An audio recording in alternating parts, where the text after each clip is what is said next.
I remember the old man at the printer. So I turned around and asked him. And when I asked him, and he turned around and said, yes, he's thought about it too. He came to the same conclusion that the Quran was something else. It's an oral book.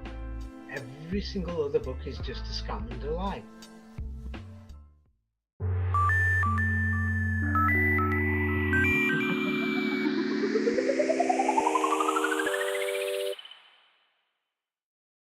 Welcome, David.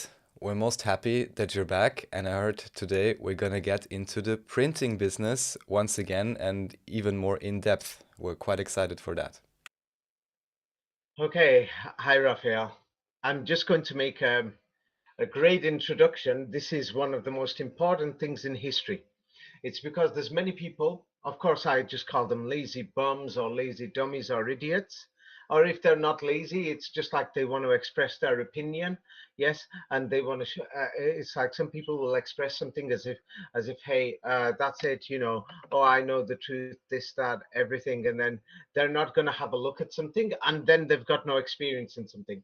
Now, I'm going to say here that Arabic writing and what do you call it? The language from the Arabic Quran, anyway, especially, and what do you call it? What we call Old Arabic was in Europe, and it was the dominant language and the dominant language system in Europe and throughout the world.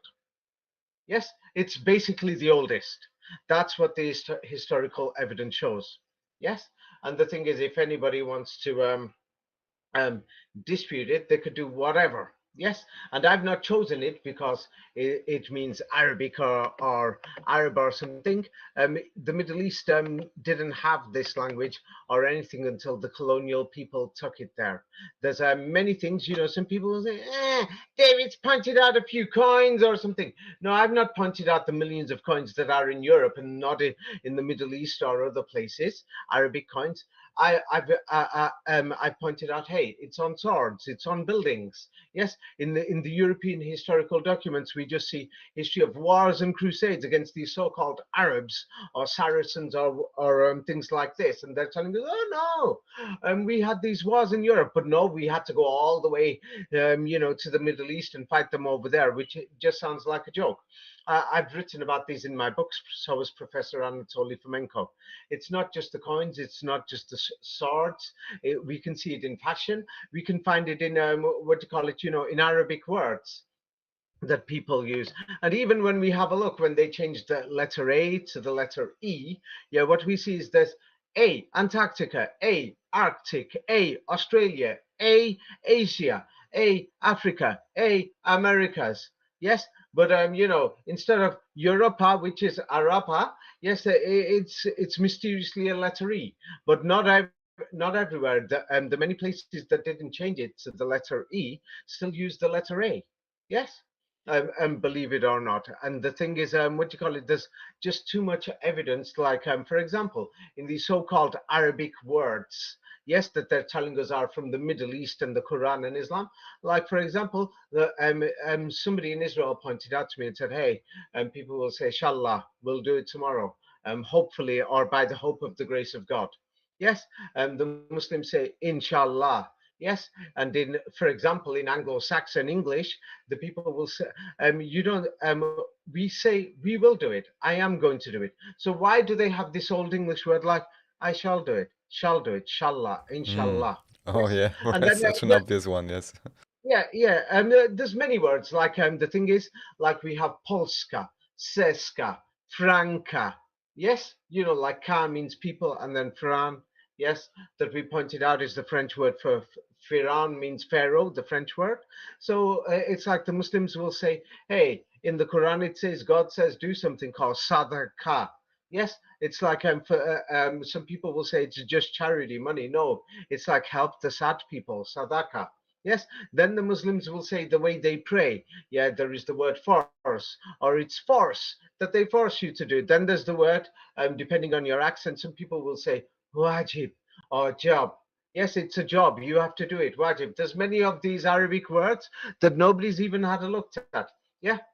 And the thing is, even the European and Germanic word bed, Yes, and the Arabic word bait, and somebody will open up a modern dictionary and say bait means house or something. Ah, okay, I'll deal with that later. I got no time for these people who've not had a look at Germanic words, and they'll just have a look at a few places, and who've not had a look at these Arabic words. But basically, we can see there was a common language, and they started off from a similar place. Yes, there's too much evidence. Yes, that Europe had something to do with, and some people say I use the word original Islam. It's because modern Islam's a joke. It's a scam. It's a scam. It's like total brainwashing. They're opening up these brainwashing centers in many other places around the world. I don't want to go through it right now because I don't want to focus on that. Anyway, let's get down to the evidence that I'm going to present a lot of evidence that Arabic is the oldest language that we could find of going back up to 1,000 years. And Flamenco has had written history about 1,000 years before this. We don't really have anything. Yes, I'm going to go through it: ancient Greek, ancient Latin, ancient Aramaic or whatever, ancient Hebrew, ancient Sanskrit, ancient Tamil, ancient Bengali, ancient Chinese. All of these, it's just a scam invented during and after the Renaissance. Now, let's have a look at this. Yes, here it's like somebody is trying to do a report. I've opened up a page. It's what do you call it? Somebody's basically written a book for a thesis of what do you call it? Colonialism, cultural identity, making of a Hindu discourse, Bengal. What do you call it? By Indira Sengupta from India. Yeah. Now, what many people don't know is that Bengal is inside India, and what do you call it? Parts of it, up to about 30%, maybe less or maybe even more, is an independent country. But anyway, here is somebody who's written their book. Yes. And the thing is, I just want to go through and show everybody just simple basics of linguistics. Yes, because there are some monkeys who are going to comment and they're just going to say something. But let's have a look at this. Uh, um, I'm going to read this out. Yeah, very fast. In colonial Bengal, the intelligentsia dominated the subordinate social groups by silencing the peasantry, by turning them into objects of their compassion. Moreover, within Badralok, constructions of the glorious past, the inarticulate peasant had no history. This also explains the pervasive nature of the emerging Hindu discourse, which hegemonically created an oppositional self-image capable of countering British denigration, while at the same time imposed a reconstructed set of symbols on the humble subordinate groups. This discharge, largely a creation of the educated middle class of Calcutta, therefore often spoke on behalf of the rest of Bengal, and indeed the whole of India. The hegemonic drive of the Calcutta Badralok sought a heroic antecedent in the martial legends of geographically distant peoples such as the Rajputs and the Marathas in an attempt to construct a desirable self-image that could effectively oppose the colonial denigration of the Babu. Right. Did you understand a single thing that I said? Just be honest. Well, no, no, because No. I was focused on you Okay, talking. that's it. It's just Bullstein. It's just Bullstein. That for you to understand, maybe I can understand it, but the rest of the people are going to think, I don't have a clue here. What the hell is this Bullstein? Because I'm basically what I'm getting at is that when you have a look at the dictionary, okay, let's just go on. This is, so by the way, they're going to tell us that the Purana means old in many Indian dialects. It actually comes from the word Firaun. These are important books in Sanskrit. Purana, old. It says P here, and what do you call it? There's 18 of them. And of course, many Hindu scholars for the last 150 years have been disputing where is the 19th Oh Purana, no. Purana, Oh no. 19th one. Yeah, so obviously, we'll go through that in a minute, but let me just show you. It's because the thing is, many people are going to, when you are talking about a language, yes, what people don't understand is we don't use thousands and thousands of words. What they're showing us, yes, what they're showing us is just garbage. Yes, it's like the average person. I don't even know if people have a brain anymore because I've seen many people comment. Yeah, so what do you call it? Let me show here. Here is a dictionary, and then there's many, many volumes. Volume one, volume two, volume three, or what do you call it? You know, for the letter A, letter B. There's so many, and then thousands of pages and thousands of words. The truth is, if I let's say, for example, I'm doing my doctorate in the university and I'm going to hand over a book that I've written. Some people call it a thesis. It's basically a book. Yeah. What many people will do, people like me, yes, especially, is that I'm just going to go through thesaurus and other things. I'm going to try and find difficult words on purpose. Now, the more difficult, pathetic, stupid words I use that nobody knows what they mean, then that's it. I've passed. It's because what people don't realize is that the thing is, every word, what they've on purpose done in dictionaries, they've made sure that words have too many meanings so that there'll Hmm. be speculation. That's why when you go to a court of law or a contract, there's like so many pages explaining whatever, and then they'd say this is your basic contract, then there's the other rules and regulations. Please refer to here, refer to there. In other words, it's bullstein, and then by the time you get to court, even for a single thing, it's like it goes either way. And many people have shown that a court is a joke. It could go either way. Yeah. Look at this, the word surprised. Does it mean to take or to come upon suddenly? You came suddenly, or was it unexpectedly? Or does it mean that somebody came unexpectedly or you were unaware? Or does it mean a surprise attack? What could it mean? Yes, or could it mean a shock? So it's like the thing is, okay, that word is a bit more basic. Then you get difficult. Surrealism. Somebody's going to say, "Oh, what the heck is surrealism?" Yeah, a modern movement in the arts trying to depict the workings of the unconscious mind.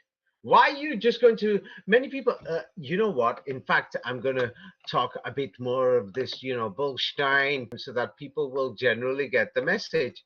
Yes, but of course, there's going to be, some, people who evolved from apes.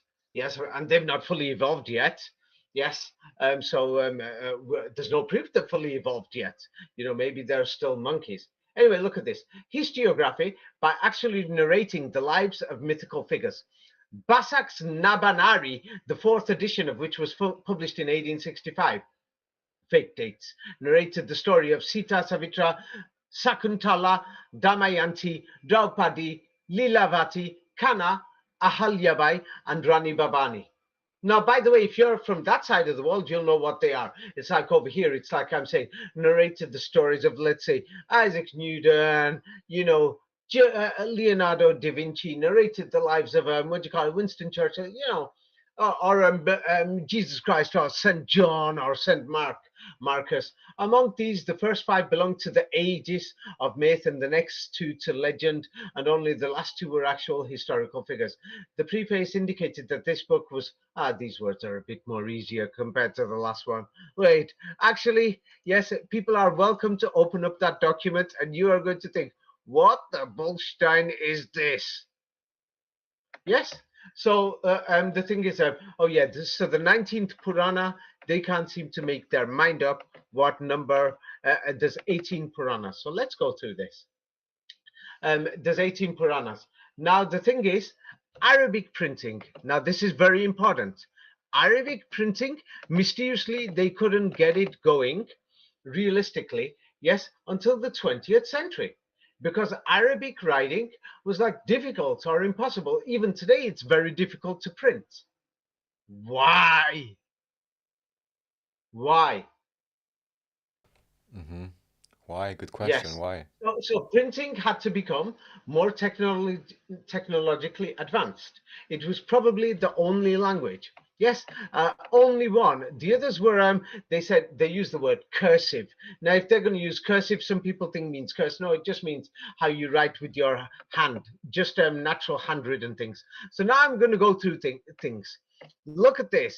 They're going to be giving us these documents. Oh yeah, whether they're printing presses or not. I just want any of you, if there's normal people watching there, you'll be able to figure this out. But so many of these monkeys are going to come out with their garbage. Now here is a printed copy. they're going to say 15th, 16th century of the Book of Hours. Notice it's called the Book of Hours or the Book of Horus. Now, one, Mm-hmm. they're telling us this is from the 15th, 16th century. Notice that what you call it, there's pictures there and everything. Yes, how could they print this in the 15th, 16th century? You have to think this, or even 17th century, and you have to think to print. You've got to have all the letters equally spaced out and everything so that you could read them. You've got to make sure that the letters are easy to read. Yes. So what do you call it? So they're going to show us these are medieval. Some of them they're going to say have a look at the medieval manuscripts. Yes, and medieval text manuscripts. This is a printed copy of the text. Now, how can this be possible like this in the Middle Ages? And the printers could do this. Yes. So we've got to think, how is this possible?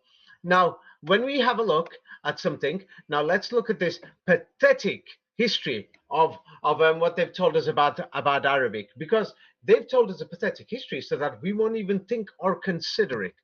Now, here is allegedly the first, basically the first ever printed Arabic book.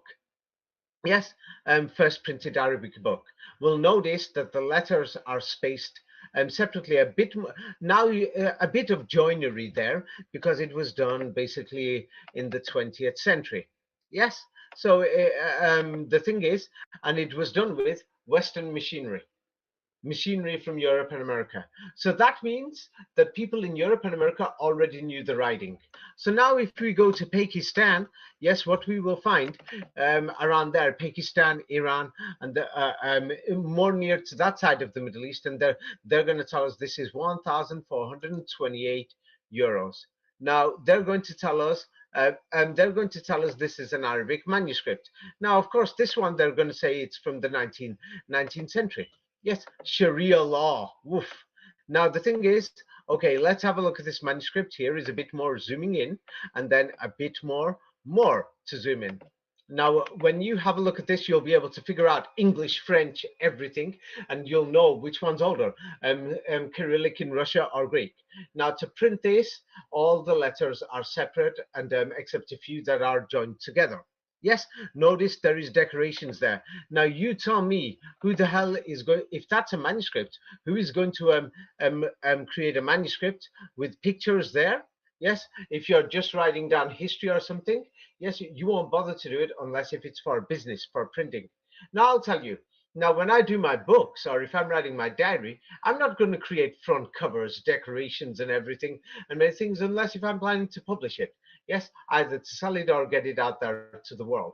Now, in those days, you don't print a single thing unless if it's going to sell. No way in the world anybody's going to do this. Mm. Now, let's have a look at this. We're going to go now. Let's go to this is medieval Spanish cookbooks. This is what they're telling us. Now, if you zoom into the writing, yes, what you will notice is that the writing is actually more like handwritten, but still it's like the separation of many letters and words made it easy to read. Now, why is somebody going to make a cookbook like this unless if they were planning to sell it? You understand? Yes, because the thing is, let's go a bit more deeper because medieval Spain, they were writing in Arabic. Yes. So now the thing is, here is what Arabic will look more like if you're not planning to print it. Mm-hmm. You see? Yeah. It's a lot different. So now what they are telling us, let's have a look. Here is supposed to be um, a newspaper. What do you call it? This is supposed to be what they're going to tell us is that what do you call it? A Jewish Latino language newspaper published in Turkey. And notice it's called Salom. Salom is mysteriously what do you call it? The Persian dialect in Iran today of how you will say hello. Yes, and it doesn't say shalom. It says salam. Salam, Jewish. Yes, and they're going to say it's Ladino, but it's in Turkey in 1947. Yes, so the thing is, notice that the Hebrew letters are separate and it's pronounced salam, not shalom. Today, Turkish Jews will say shalom. But it Mm-hmm. was salam. What is very important is that not just Turkish Jews, but in the Balkans, and we're talking south of Austria and east of Austria, Romania, and everywhere, they were speaking what do you call it? they were speaking at the time entirely in Ladino, the language of Sephardic Jews. Yes, but after they started speaking Turkish at home. But the thing is, they were speaking this strange language called Latino or Latin. Yes, the origin of Latin is a lie because many people ignore what do you call it? Yes, Armenian, their languages are Romanian. These languages are important. They're humans, they're people. Yeah, we're not just going to focus on, I want to understand Latin and the origin. I'm just going to go to Italy, Italy, Italy. That's what many people, Western people do. Yes. And another strange thing is what is important. Notice what they say here. These people who are speaking Latino or Ladino, yes, what is very important is that what you call it, half the world's Ladino speakers died during the war or what they will call the Holocaust. Yes. Mm. That's another thing. And Mhm. these people were known as Mussulman also, and they mysteriously prayed like the Mussulman also. And many people who went to America after the war, they didn't even know they were Jewish until several generations later. Yes, and many people, of course, they were running to Israel. Of course, many people went there as refugees. It's like we know the Gaza people are dying to get out. Okay, let's move on and let's see what this is. So now this is just what average people are saying here. Yes, Arabic was a problem. They couldn't print it. Now, of course, they've got the fake history of England, France, and everywhere else. But what we know is that in Europe, all the books were in Arabic. Yes, and then what do you call it? That they all the European books that everybody had to read and write in Arabic, and then a new language appeared sometime. Yes, during the Renaissance, and that's when they decided to translate the Arabic books into Latin and Greek or even Hebrew or Cyrillic during the Renaissance. And then what they had to do is they had to murder everybody. You've got to murder everybody who's got a copy of these books. It's called the Inquisitions. Hey, you're translating books. Why do you need to murder them and burn them? And then burn all the manuscripts themselves? What do you think was going on, Raphael? A reset of history. Yes. So they created new languages and alphabets, but they're telling us these manuscripts came from the other side of the world. Now, this is in my book, Jesus Christ, The Last Crusade, Jerusalem is in Europe. If you've not read these books, then you are not going to understand it.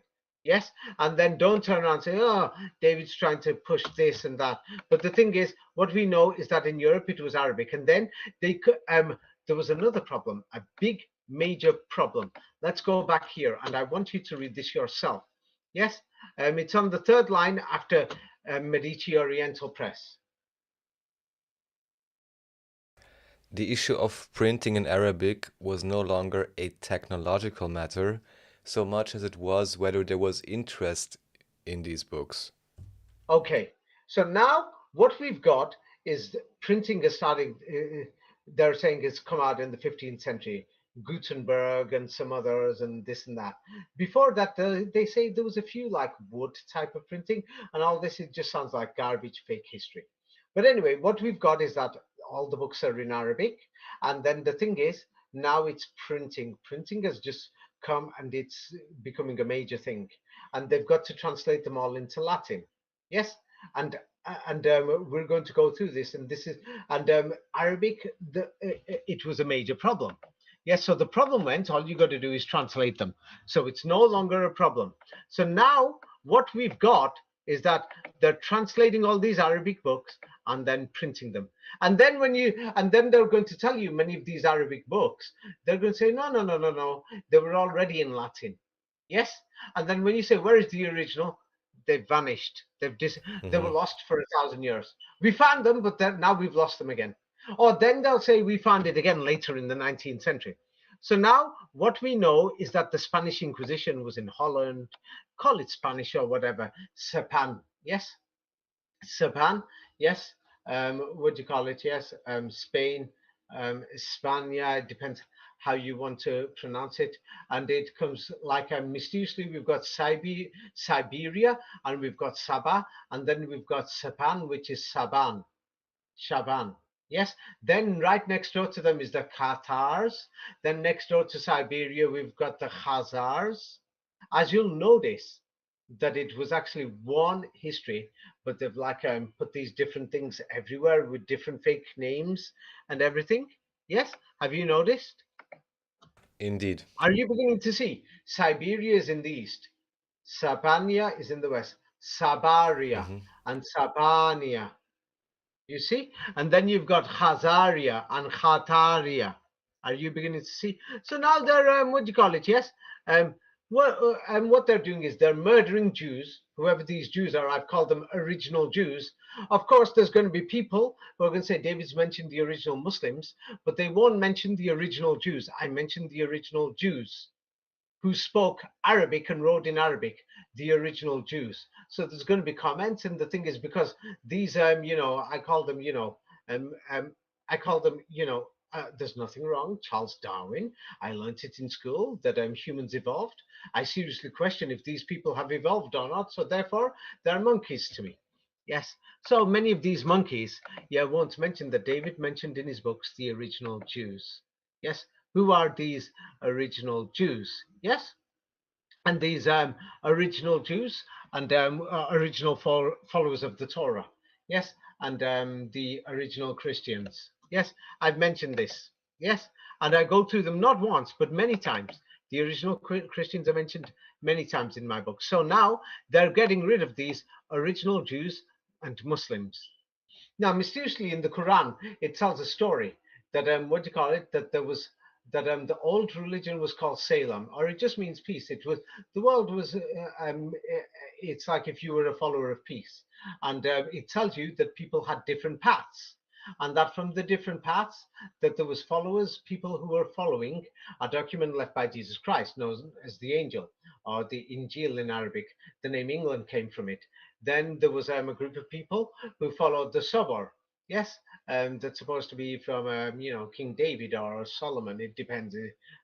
People are fighting over this, and that's why we got the name Siberia or Saboria or the Zemsky Sobor or the Sobor, which is supposed to be the cathedrals and the churches in Eastern Europe.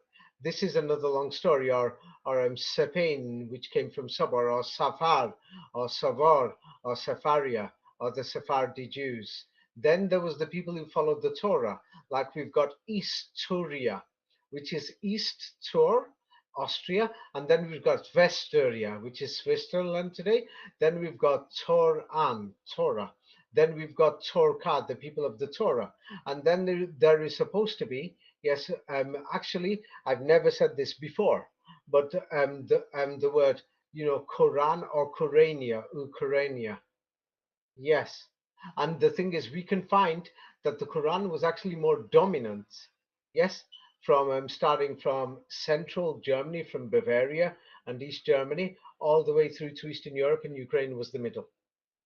That's another thing. I've never said this before. Today's the first time. Even Flamenco points this out that basically the heart of Europe, what we call Central and Eastern Europe, yes, with Ukraine in the middle, that region was the Quran. What we can see anyway, 200 years ago.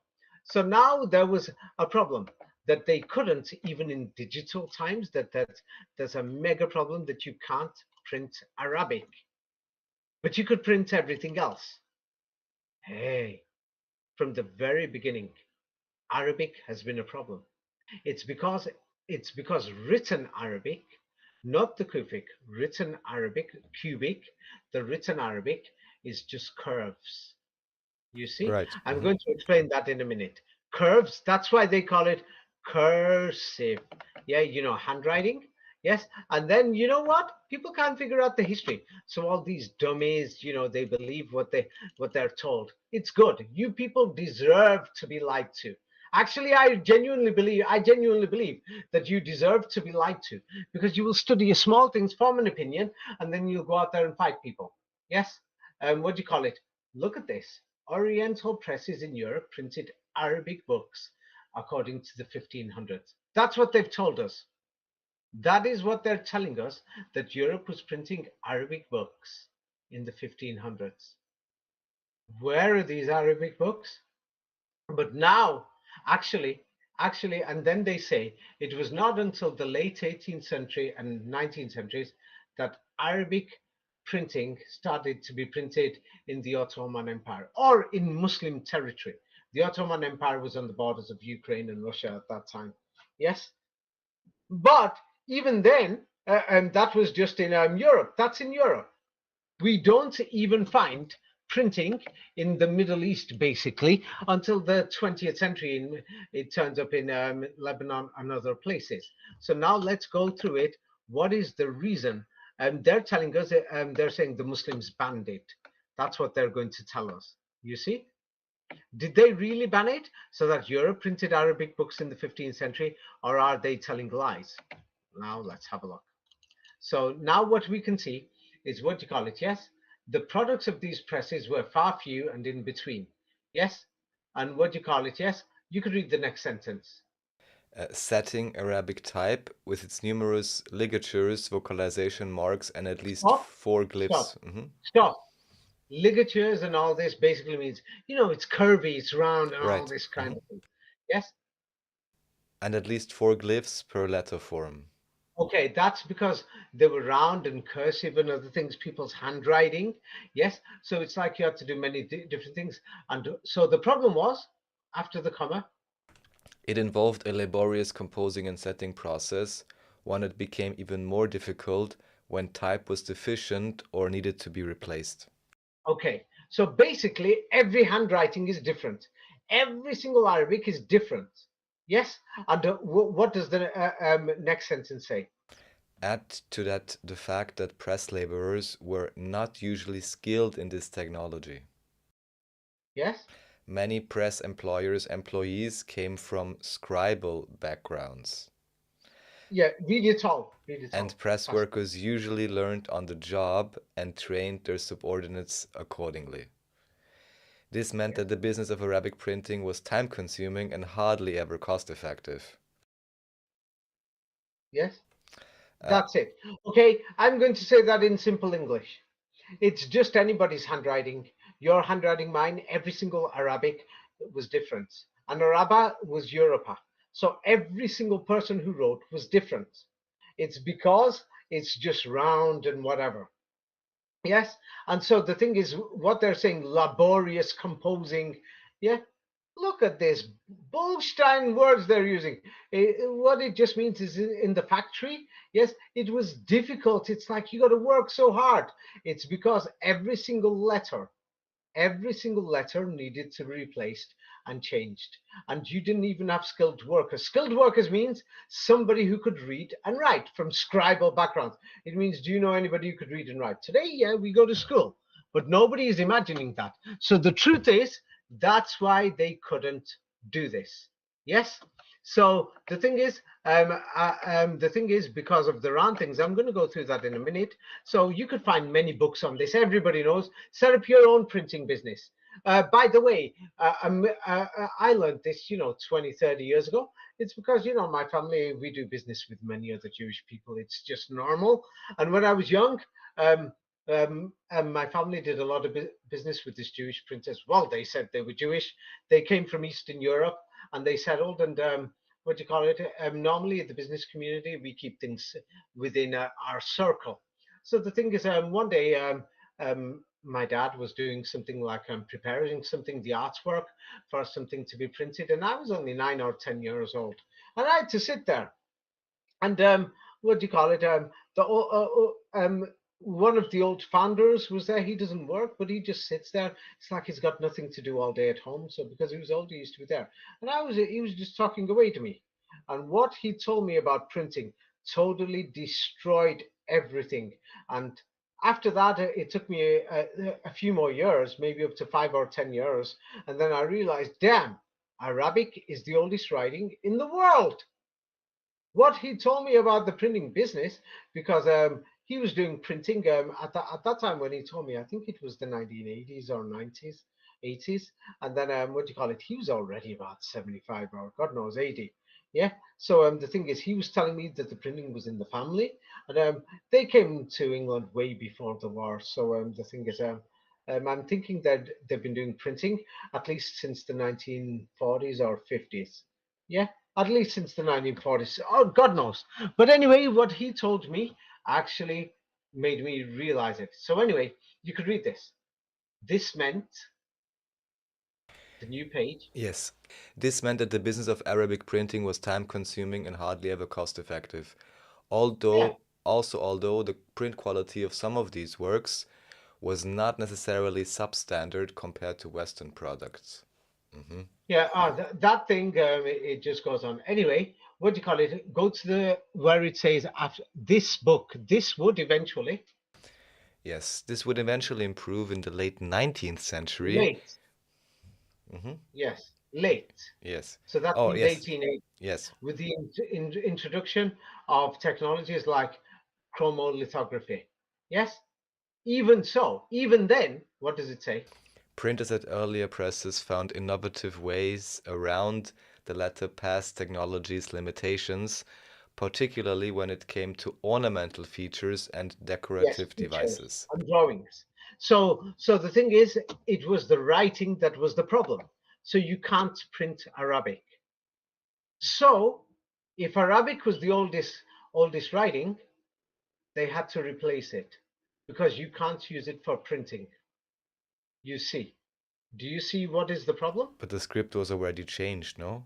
This was already new script they No, wanted to use. that's what I'm going to show. They invented all these things during the Renaissance. Old Greek was Arabic, Old Latin was Arabic. They were all Arabic, all of them. And the thing is, I'm going to go through this in a minute. So Arabic was the original. Unfortunately, I'm going to show it in a minute. It's because you can't print Arabic. Go and open your own printing press. Even starting from the old methods like the Gutenberg method, go and do it. You will find these problems. And then you'll think, damn, I've got to invent Latin and Greek and Hebrew and Sanskrit, or I can't print. I'm going to go through this now. So now let's have a look at this. So here is something that they're going to tell us is what you call it, a medicine book.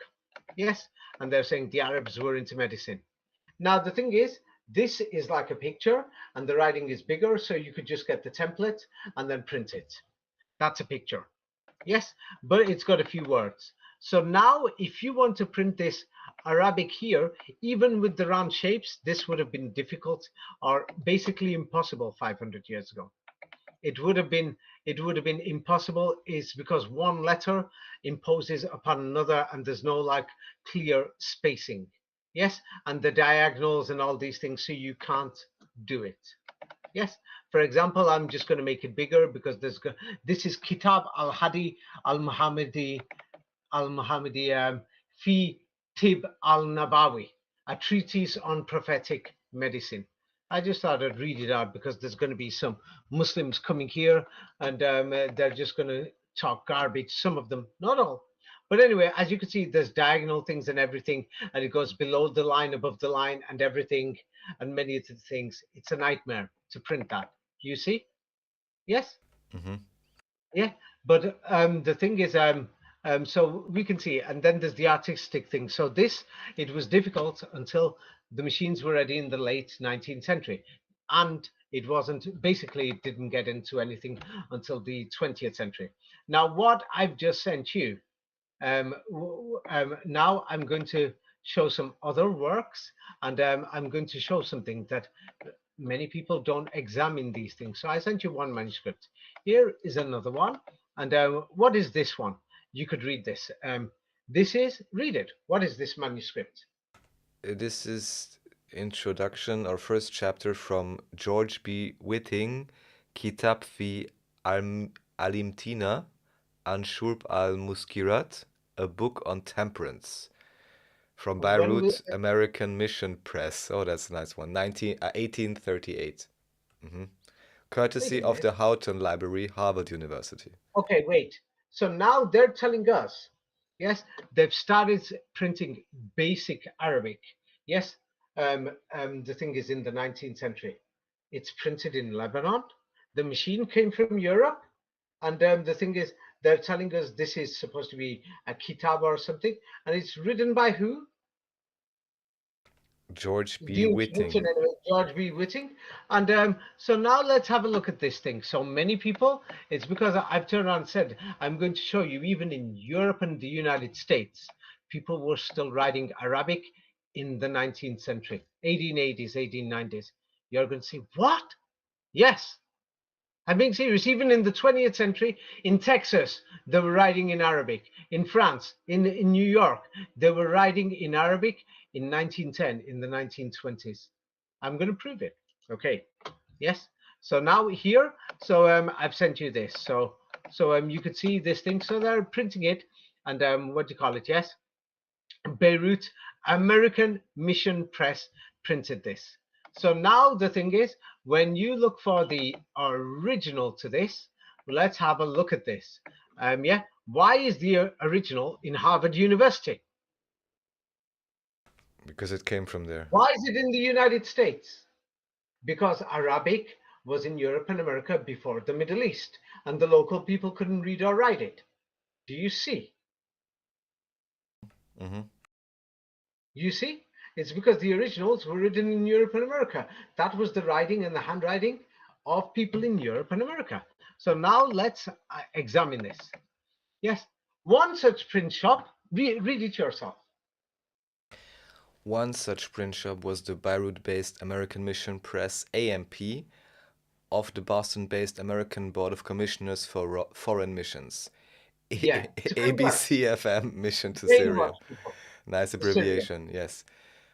The first Yeah, publications that came off this press, which was established in 1834, aimed to emulate the visual yes. conventions seen Okay. in manuscripts at the Okay. time. That's enough. What they're doing is now the Europeans are printing, and the Americans, the date is more like the 1880s because there's more of a scam in this. They put the dates on like 1830 in many of these books, 1840, 1850, 1860, like there's Bibles, they're going to say from the 17th century, 1730, 1750, the dates are fake. Yes, they just put them on. Yes, so the thing is, what they did was, is they're writing in Arabic. The local people are learning Arabic in schools. These people have opened up the schools. These people are giving them books and everything and manuscripts, and they're telling them this is old, this is yours, this is your language, this is your everything. And the originals are in Harvard. So that means this language was known by the Europeans and the Americans. Is this getting a bit more clear? Yeah. Yes, it's getting a bit more clear. Yes, because I've given you more information in all the other videos. Is it clear, or do you think that Arabic came from South Africa, or did it come from Europe and America? No, the evidence seems to suggest that it's all emerging somewhere in That's Europe. not a suggest. Suggest means thinking. Did they set up this printing press from the United States, or did it come from China? No, it's obvious that all the printing was set up by the colonial powers, yeah? Yes, England and and so we on, yeah? went through this before. Who set up all these schools there? Yeah, again, colonial powers, always the same guys, yeah? Yeah, Europe and America. And can you see it now? They're printing books and manuscripts, hundreds of thousands of pages and everything. They had it ready in Arabic. That means they were reading and writing in Arabic. But they did the same for Sanskrit. So now they did the same for Latin and Greek. That doesn't prove Arabic was the original language, Hmm. but I'll get to that in a minute. Yes. So now that's why we went through it before, that there's hundreds of millions of pages of Arabic in Europe and America. Do you remember? We went through it before. Yes, we did. Okay. So now the thing is, what they're showing us is what do you call it? Yes. They're telling us for all the way through till the 20th century. Yes. I want you to look at this. All the way until the 20th century, they had something similar to the Gutenberg 15th century printing press. Yes, and they used words, the movable type, and many people imagine it's a machine. No, you're moving every single letter with your hand on a flat wooden plate. Yes, then you put ink apply to it, and then you're printing hundreds of thousands of different pages.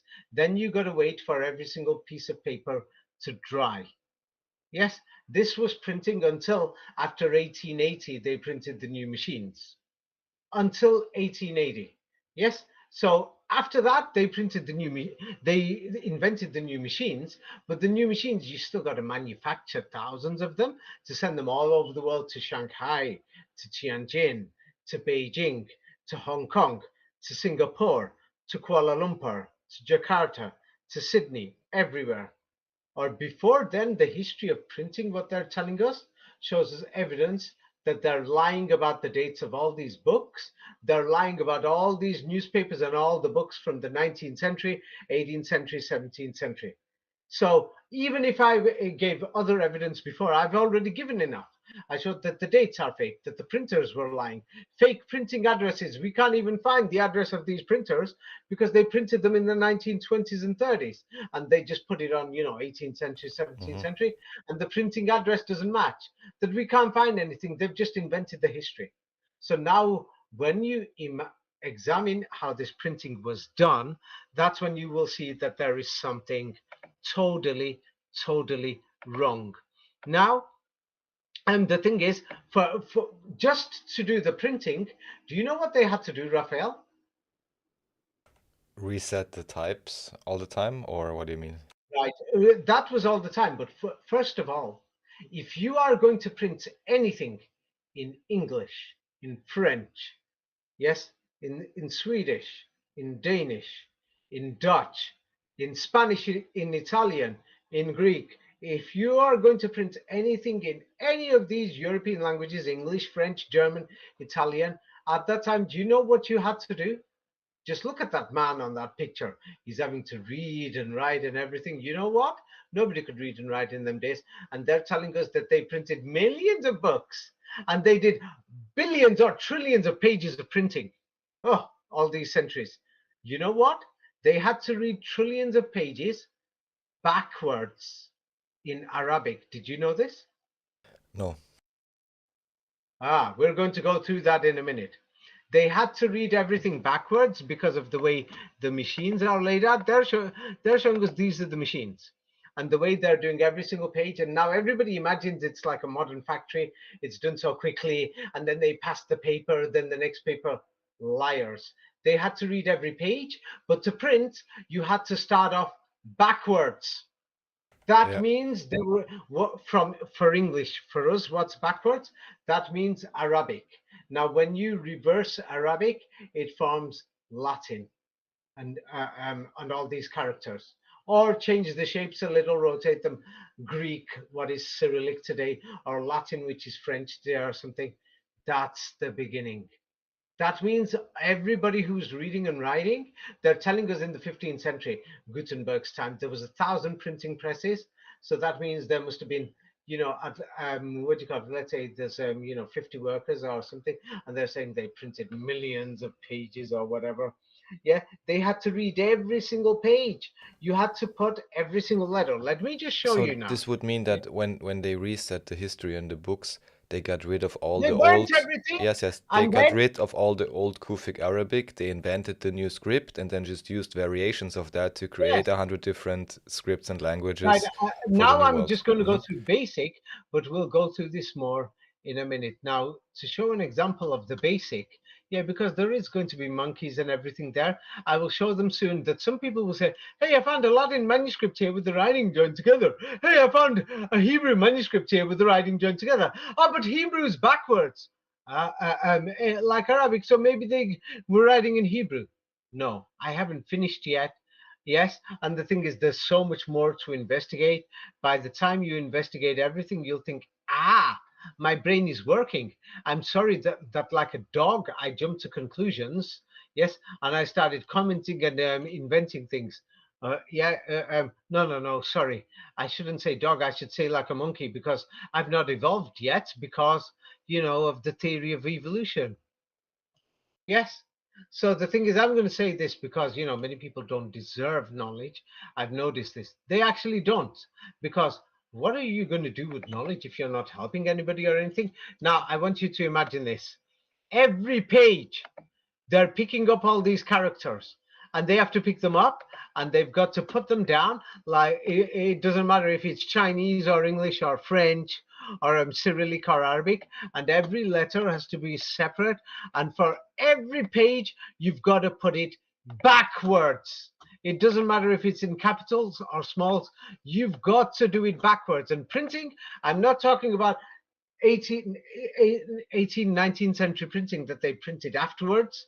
They printed backwards after, because the Hebrew printing, they said they printed after a few generations. And even that history is fake. So now you've got to put every single letter together. And you're doing this, and you've got to put this for every sentence. Yes. Now, what do you call it? Of course, there's going to be some monkeys. Yeah. Oh, you monkeys and dogs and animals, please go away, because I'm trying to talk to humans, and I mean humane, who are really going to change and help poor people who need food. You can fly out. It's a beautiful holiday. Go and have a holiday. Yes. It's actually interesting helping people. So now, the thing is, what it is when you write Latin backwards, it's Arabic. Here is Latin backwards, just a simple font. And then the words had no spaces in the manuscripts. The manuscripts were old. Now you got to write that, and you got to put it in the square shaped with angles, Latin letters. Oh yeah. So now they're going to say there were some manuscripts that were like that. Start reading Buster. And then after you could read, you got to print this too.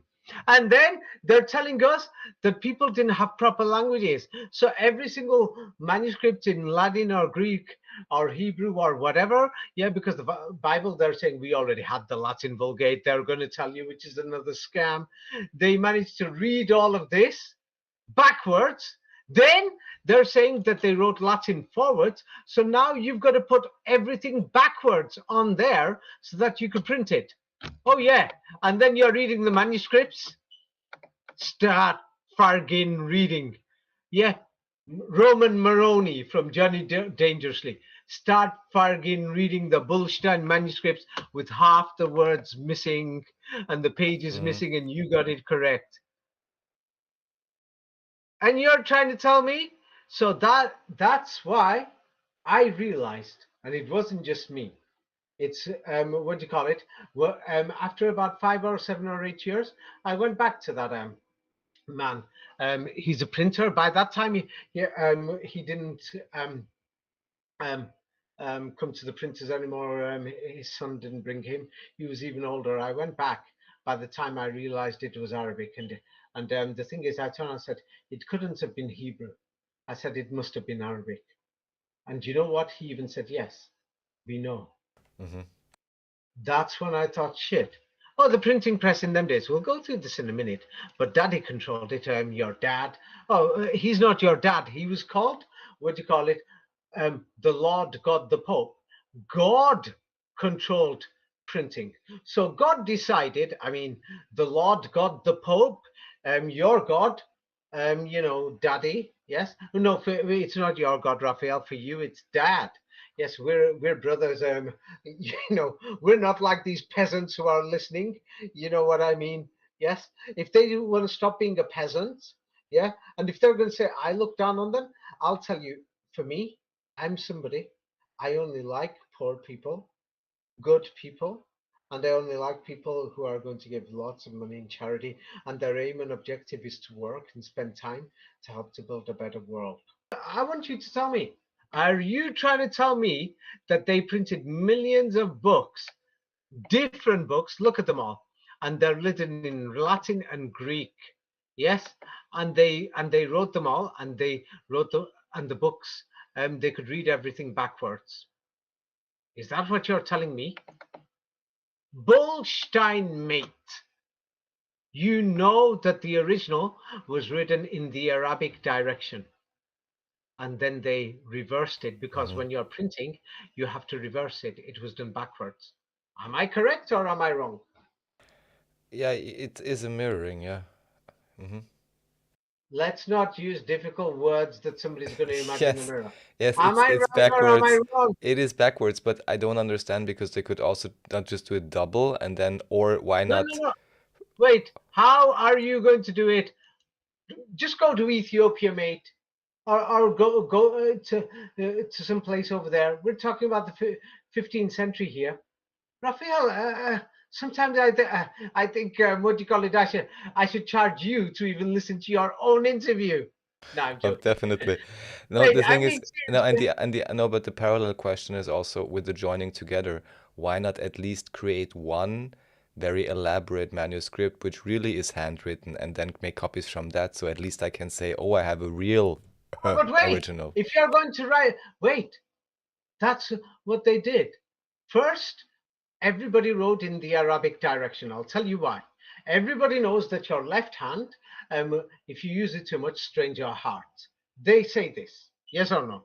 Doctors say this, according to what everybody knows. But many people dispute it. Yes, they say your heart's on the left-hand side. Yes, so don't strain your left hand. We use our right hand more. Some people are left-handed, but the majority we Yeah, use our most people right use the hand right more. hand, yes. Yes. So when you use your right hand, you will naturally write in the direction of Arabic. You see? Makes sense, yes. From From right to left to left. right. That's what children do.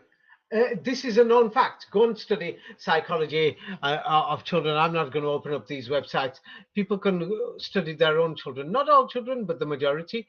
That's what they do. So the thing is, they were writing left to right. Yes. So then when you print it, it prints right to left. You see? And nobody could read and write in the Middle Ages or the Renaissance. Nobody could read or write. Apart from these people who worked for Daddy, yes, only his workers and the printers. And then do you know what? People brought the books. Yes, because they thought this was from God. You understand? And it's I'll go through that later. But anyway, you know what I mean. Daddy got what he wanted. Let's go through the details of of the printing press. Now we will go through the details. So I'm going to send you the link to a video. You could play this right now while we're here. So play this, yes, and what do you call it? Yes, play it. And this is how the printing works. Yeah. So there's a man stood there. He's got something round there. Yeah. Now I've jumped forward to about 20 seconds, and he's putting ink on there on that strange round thing. Yeah. On 20 seconds, can you see? Yeah. It's taking so long. This is just to print one page. Yes. And he's demonstrating. Yeah. We're still. Now I'm fast forwarding to 1.5 minutes. He's still doing it. So now 1.5 minutes. Watch what he does.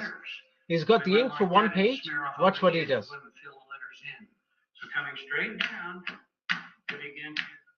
Can you see him going boom, boom? He's putting the ink on the metal letters. Yeah, this would obviously take The forever. metal letters are backwards. Can you see it? So it's backwards. Can you see how long it's taking? Just for one page. He's got to print one page. He's not finished. I'm fast forwarding to the 3rd minute. I've had enough. It's so boring. Damn. Just for one page, it took 2 minutes. No, 3 minutes. I'm on 3 minutes.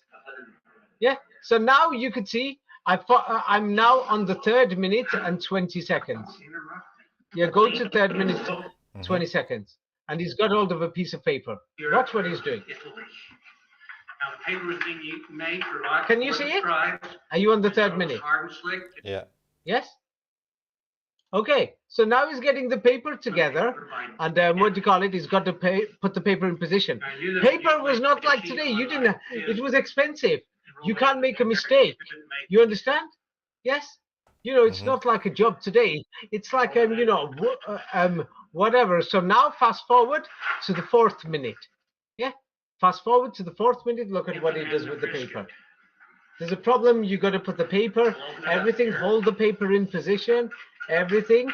Yes. Can you see it? Yeah. Yes.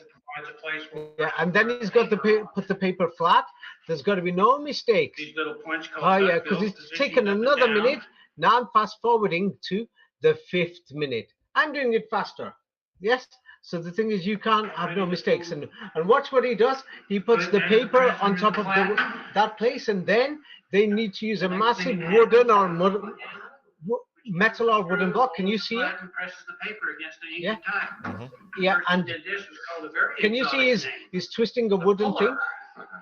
And you need a lot of energy. Have some of you guys and gals be pullers. And watch what he's doing. Impressions. Yeah. So let's have, why don't you come and do our first impression? Yes. 2 hands up there. And look, the old man can't do it. You need to be strong. Make a good impression. Can you see break it? Yeah. And you can't break it. It's wooden. You need to be strong. I said, don't break it. Yeah. Can you see it? I'm on 5 minutes and 40 seconds. Is that what you're on? Okay, now notice the size of the platen. It's really quite small. Yeah. And then what do you call it? So now we can see by the 6th minute, I fast forwarded. They get one piece of paper out. They've only printed on one side. Yes. They've done 2 pages, but printed on one side. But they're not sure, so they have to do it again. Yes. So you can see it's hard. Yeah. Can you see? Yeah. Then they get the paper out, and you've got to dry the paper. Roll it out. You dry the paper. You can't even print the opposite side of that paper or anything until, yes, what do you call it? Yes, until what do you call it? It's dry, and each page you've got to put it, hang it somewhere just to dry it. How many pages are you going to do? They printed, you know, hundreds of billions of, God knows, millions, trillions of pages during these 5 centuries that they're telling us. And you're trying to tell me that they were reading forwards or backwards? Raphael? It just seems like too much work overall. Yes, it's too much work, and it's a bit more clear. So which direction were they reading? Oh, you're saying too much work. I noticed this. That's why, you know, the Global Economic Forum has said, what do you call it? Yes, you know, carbon tax and everything. Forget the tax. I think you should just go to Africa, India, or China, or Latin America, and go and see the too much work that they're doing for the components, for the cars and all these things that we use. You see? Yeah, sure. Do you see now? Yes. It's too much work what they're doing over there. Just for the mining, for the plastic and everything else and other things in the factories. Yeah, a lot of the things are done in factories, but a lot of the things are done manually, and these people, they're getting paid peanuts. And they're working long hours. Do you see now? I'm glad you noticed the too much work. Yes. Yes? Yeah, for sure. Yeah. So so you could see it. So it's because you know, I saw it myself, and I've seen how people work. That's why I started to think, oh my God, these people who are doing the hard work, they need to be respected a lot more. Instead, they're turning around and saying, oh, these third world people, they turn around and call them black and other things. I'm turning around thinking, how dare they? Do you know what? Throw them out of Europe and America. And then what do you call it? Yes, the thing is, because they're part of the system, that many of them have come to Europe, and they know the foreign languages, that they're in these companies that are negotiating in Cambodia or negotiating in Cameroon or other things, and what's going on. It's because we're trading with these places. You see? Yes? Do you see? Yes. Yes? So the thing is, now we've played one video, but it's not enough. Two different museums. They're both from museums. This is the official history. This is what we will find, not just the official history. We can go and find some of these machines that were still using them. Yes, you know, in the 19th century. So here is the other one. Yes, so they were using these till the 1880s. Yes. Have you found the new link? Yeah, it's running.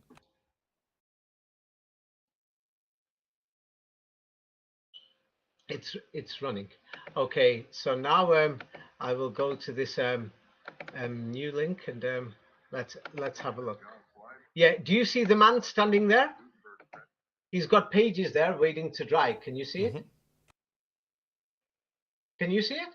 Now imagine you're printing millions of pages like they're telling us, or thousands of pages. How do you think that happened? How easy is it going to be for these peasants to make a mistake? By the way, pages didn't have numbers. Do you know this? No. Yeah. So you're telling me They read everything backwards. They knew where the pages were, and they didn't make these errors. They made hundreds of errors, actually. But the thing is, yes, they made so many errors. So now let me just show you. So now in this video, go to the 8th minute. Have you got to, no, not the 8th minute. I mean, 14th second. Have you got to the 15th second? Yes. What do you see? This backward bastard script, I guess. Yeah, in fact, I'm going to do a large screen. So now the thing is, here is given an example because they're trying to give an example. So the writing is backwards. Now, are you trying to tell me these people didn't read and write backwards? They were reading and writing in backwards, only reading and writing in backwards, because what they printed and gave out there, nobody could read or write, because people couldn't read or write. Then this man goes through the process. He's just doing the same thing, that they're putting the ink together. So now the thing is, on the plates, what this man shows is that, what do you call it? He shows that every single letter was placed there manually by hand, separately. How long do you think this took? You're Forever. writing the Bible For so many and all pages. these. Yes, would take forever. Yes. Well, that's, yeah. The only reason why we got beautiful lives in Europe and America is because these people are working forever in China, India, and all these other places. Yeah, they're just about surviving. Do you see? So now he goes through the same process. He just getting the ink together and everything. And then, do you know we have another problem? Because now, once they printed it, we got a new problem.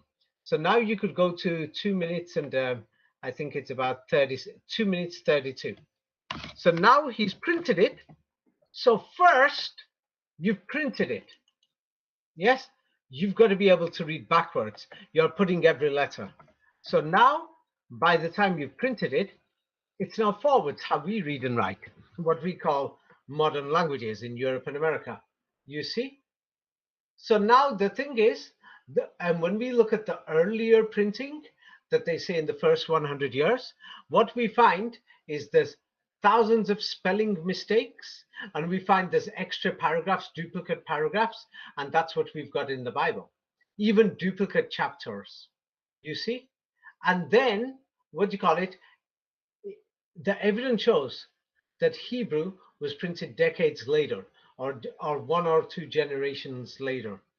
That's because once you start writing forwards, you can now print forwards, but when you print forwards, the end result is Hebrew, which is backwards. Do you see? Or you don't see? I'll go through that in a minute, just in case you don't see. But the originals, what we can see is just to start the printing press, everybody has to read backwards. You see? It's impossible to even do the printing without printing backwards. And then, do you know what they're telling us? That they're claiming they had a complete Bible.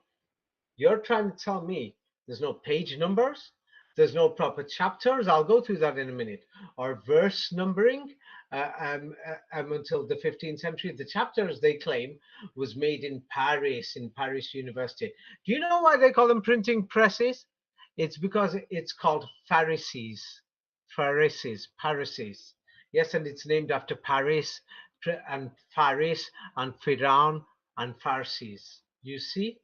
Yes. So what they're telling us is that the Pharisees were in, and what do you call it, in the Middle East and everything, and this so-called history, it's just garbage. They're inventing it. Yes. But are you beginning to see now? We're talking about thousands of printers. Yes, they're all reading and writing in backwards. And the end product, they're selling it to people who can't read and write, who don't even know what it says. So obviously they don't care. Yes. So obviously they don't care. Now let's have a look at these printing presses. Yeah. We're talking about, medieval times, Renaissance. Yes. These dumb people and everything. You can check this yourself. It's so confusing. Yes. What do you call it? How did it work? You can read it yourself. In those days, You said wooden hand carved type in upside down and backward by hand, right to left. Yeah. Yeah. The upside down, you don't need to do that. You just walk to the other side of the table. Yeah, but you've got to have it backwards. You've got to have the writing backwards, or you can't print it. You see? Because when the metal touches the paper, it will print forwards. Yes. So the thing is, that's how they invented all these languages and alphabets. And the thing is, they had to have every single letter separate. That's where they got the designs from. So all these people who are studying Kabbalah and all these things, it's going to be in my new book, all these shapes and everything saying divine, the mathematical orders, they invented everything. You guys are wasting time. Yes, there is the side of the magic and the divine side in the Zohar. Yes, that's something else where you communicate with demons and the devil. Come on, that's not God, or it's something else. It's madness, and some people are going to say it works. It works for a certain reason. It's going to be in my new book. So let's go through it. Even all the Christians know, but no one's going to admit it. It means that all the old books were written in Arabic. Read it. When printing? When printing, it is necessary to create a text in the form from right to left, so it will read from left to right. Right. So now, to make sure you've got no mistakes, and they're doing this all the way through till the 20th century, basically, for hundreds of years, what language were they reading and writing in? Backwards. Do you see? I proved it. And there was thousands of these people. That let's see how many printing workers in the year 1900. Let's see, because I'm going to have these dumb monkeys who are focusing on 17th century. The new machines came in 1880. I'll go through Yeah, that but then in a minute. still, those Let me individuals. finish about the new machines, Raphael, because the new machines came in 1880 and they weren't available till 1900 or after then. Go ahead. What were you going to say? Not just that those people setting the print and the typeset. Yeah, okay, we can say they are used to reading what You've we got would. to read every page, because we're talking not just the 14th, 15th, 16th, 17th, 18th, 19th century. Your business and you're planning to sell in the 20th century. You don't know that they've got this new machine. So you know what? You've got to make sure that your writing, reading, and spelling is more accurate. You're going to have the best readers and writers who are reading backwards in Arabic. You see? Yes, You're but not I going to mean make a mistake. those people, they have to be pretty high I'll tell you trained. what business is like. Yeah, when I was a kid, if I made big mistakes, if my dad was going to lose money, he's going to beat me up. He's going to trash me. In China, shall I tell you what business is like, or somebody in that stolen history? God knows which dog's ass he came from. Yeah, I'm saying it because he turned around and said, David must be abusing people there. He does business there. Go and do business over there. The Chinese mafia, the triads everywhere, how they kidnap people, everything, law and order. It's not what you think it is. Yeah. And said he's gone there to make money to abuse people. Go over there to the third world and go and try and do business, mate. You dog's ass. Yeah. Go and try and do it. Yes. Uh, so wait, I'm going to tell you something now. These printers in the 17th, 18th century, they're burning people alive in the 17th century. The Inquisitions in Holland by the Vatican. What do you think you're going to do with people who are going to be making mistakes in your printing and you've lost your money? You're sending people around to burn the printers, attack people. You got to have like a private army to protect your printing press in the 18th, 19th century. What are you going to do if they can't read and write backwards properly? You have to train them, at least your own. How are you going to train them? I'm just a businessman. It's like, have you noticed how much of a headache it is to get this information out? I know how much it is. My family does business. We don't bother with the training. It takes ages. We're talking about the 17th century here. Nobody could read and write at the time. There's more. I'm going to go through it more. Why don't you just use the common sense brain answer? Which way were they reading and writing, Raphael? Well, I understand that part, but still, if they read it that part and it's a new I script. can't get to the next point Okay. if you want to the common sense. All right, These yes, people it who are it working in these printers, mhm. they're all the best. By the way, I'll go through it in a minute. All the people who are working in the printers were Jesuits and monks. Yeah, all right, Yes, that I'm that going to get explains to that it. in a minute. I Mhm. can't get to it. If you're going to show the stupid answer, then even you become stupid. Yes, all these Jesuits and monks, they could all read backwards.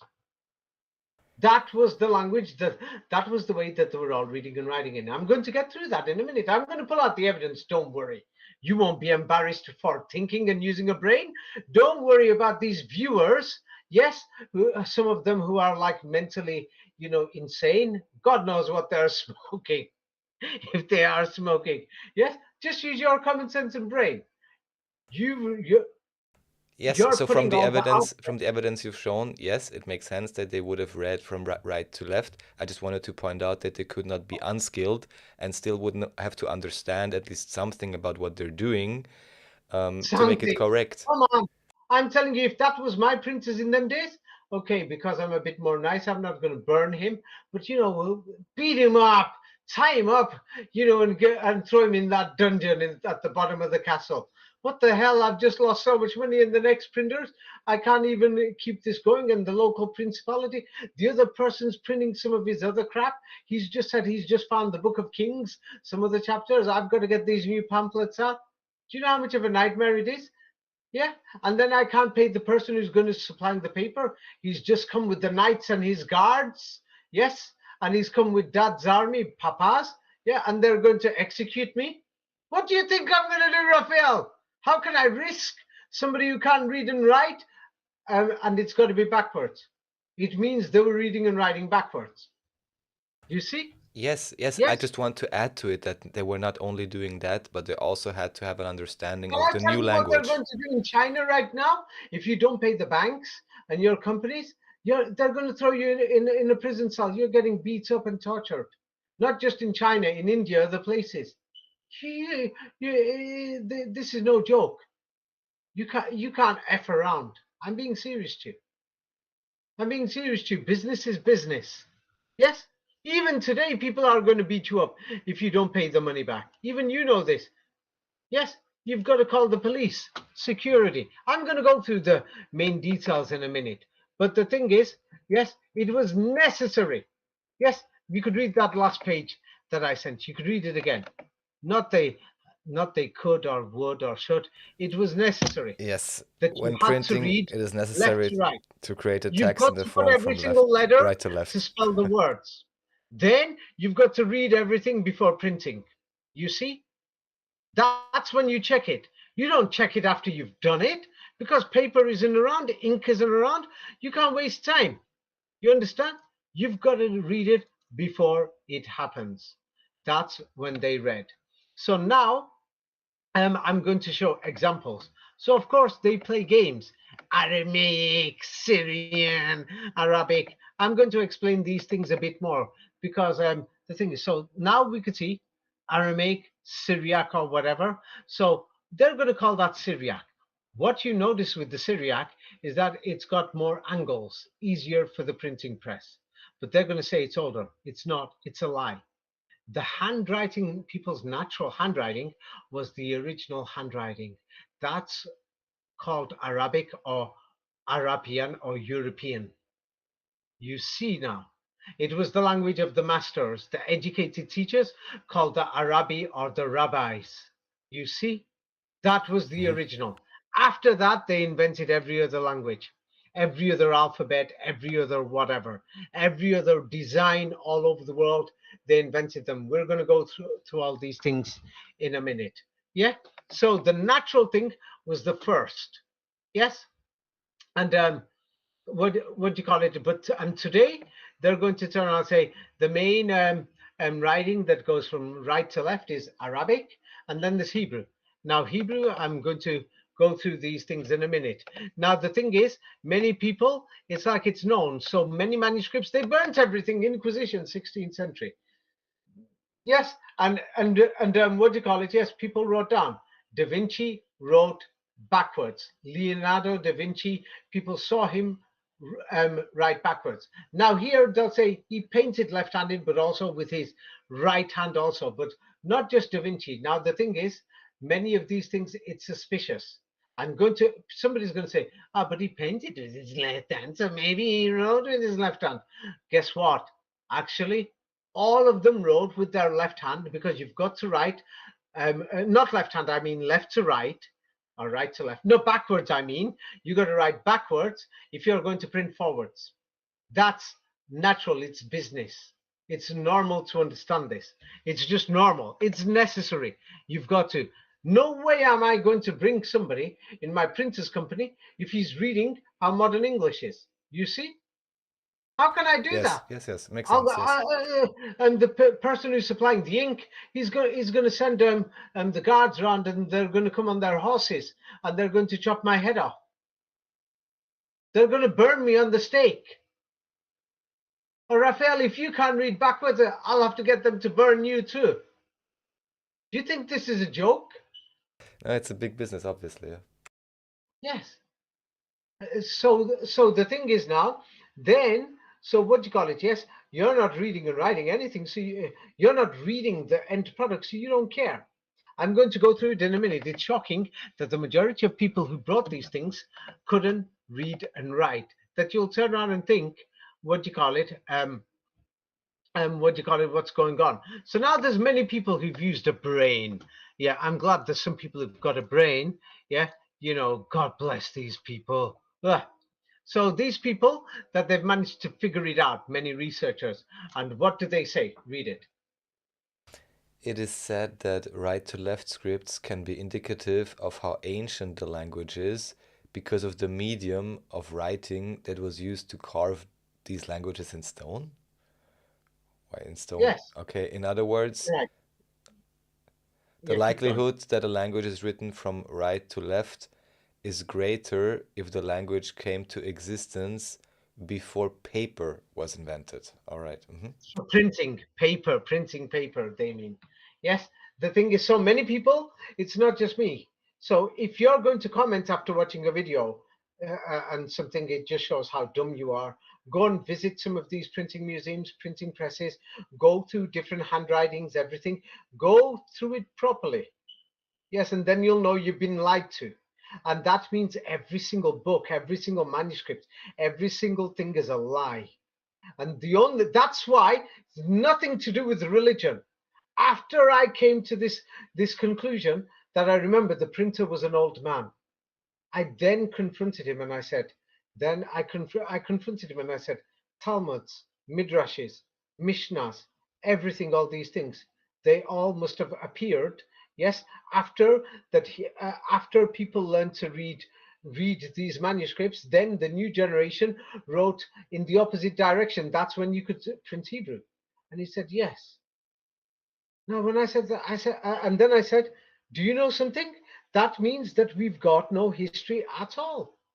And he even said, yes, he said that's why he doesn't believe in anything. And that's when, around that time, I remember, I met a Palestinian. I think I was 15, 16, but I knew that Palestinian for 5 years. So it's somewhere between the age of 15 to 20, and an Iraqi. And then, what do you call it? They said the Muslims have been memorizing the Quran at that time. So I remember the first time I went to a mosque properly. I think I was 16, 17, 18 or something. Around that time, I'm forgetting more and more now, but it was around that time. But the thing is, you know what? That's when I thought, damn, these people memorized this book. And then I thought, I've got to check the origin of this book. It means it's the only thing we've got, and why would they memorize it? Then I started to look at nationalism and printing and languages, invention of languages, the masonry and everything, and then I just figured it out. That's what made me realize that that book was in challenge to everything in the world. In every side of the world, it's at war with the rest of the world. And that's when I realized that that book must have important history. And then I found all the repeats in the history. Flamenco just added a lot more extra things. And that's when I realized, hey, this book has history. And the thing is, yeah, there's a story in this book, the Quran. It says Jesus Christ's followers, they believed in God. Yeah. But the thing is, they didn't say they know there is a God. Yes. And so they used to question Jesus Christ. So the thing is, they demanded for evidence, and Jesus Christ brought that table that Da Vinci painted. This story is in the Quran. It's another thing that's European heritage. Same like the cup of Christ, which is on that table, which is in the Quran, which is another thing. European heritage. The Muslims don't seem to mention any of these things. It's not important. Christ was born beside a tree. The Muslims have no. There is no even memory in record of them celebrating with a tree or anything. Yes, the Muslims are the Essenes of the Sunnis. Yes, and the thing is, the name Mussulman was in Europe for centuries. That's what made me realize that Islam was in Europe and the Quran was in Europe before it even got to the Middle East. Yes, because these stories are actually from Europe. Many other things. Yes, and well, anyway, the thing is, the thing is, what was I going to say? So even here, yes, it says that when you're writing from in the direction of Arabic, they're saying script. It just means writing. Yes, what do you call it? Indicates how ancient the language is. Anybody who gets to the bottom of this will realize that Arabic is the oldest.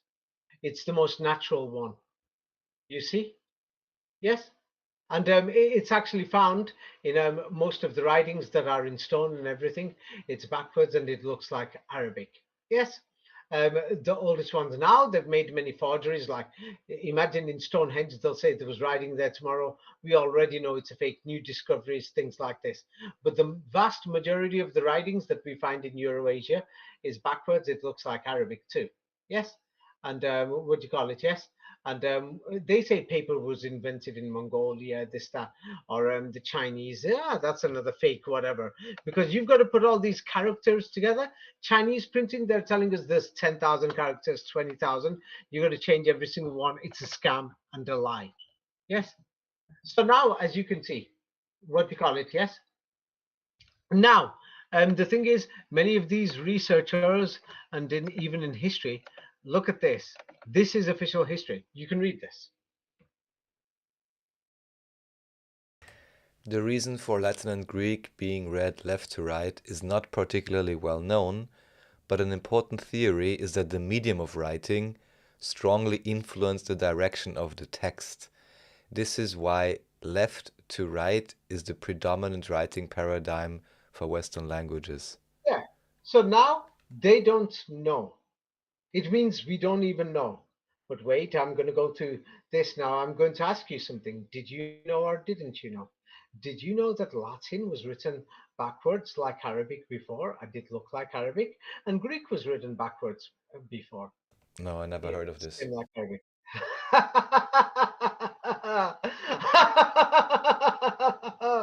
Oh, I'm laughing because there's going to be some of these monkeys.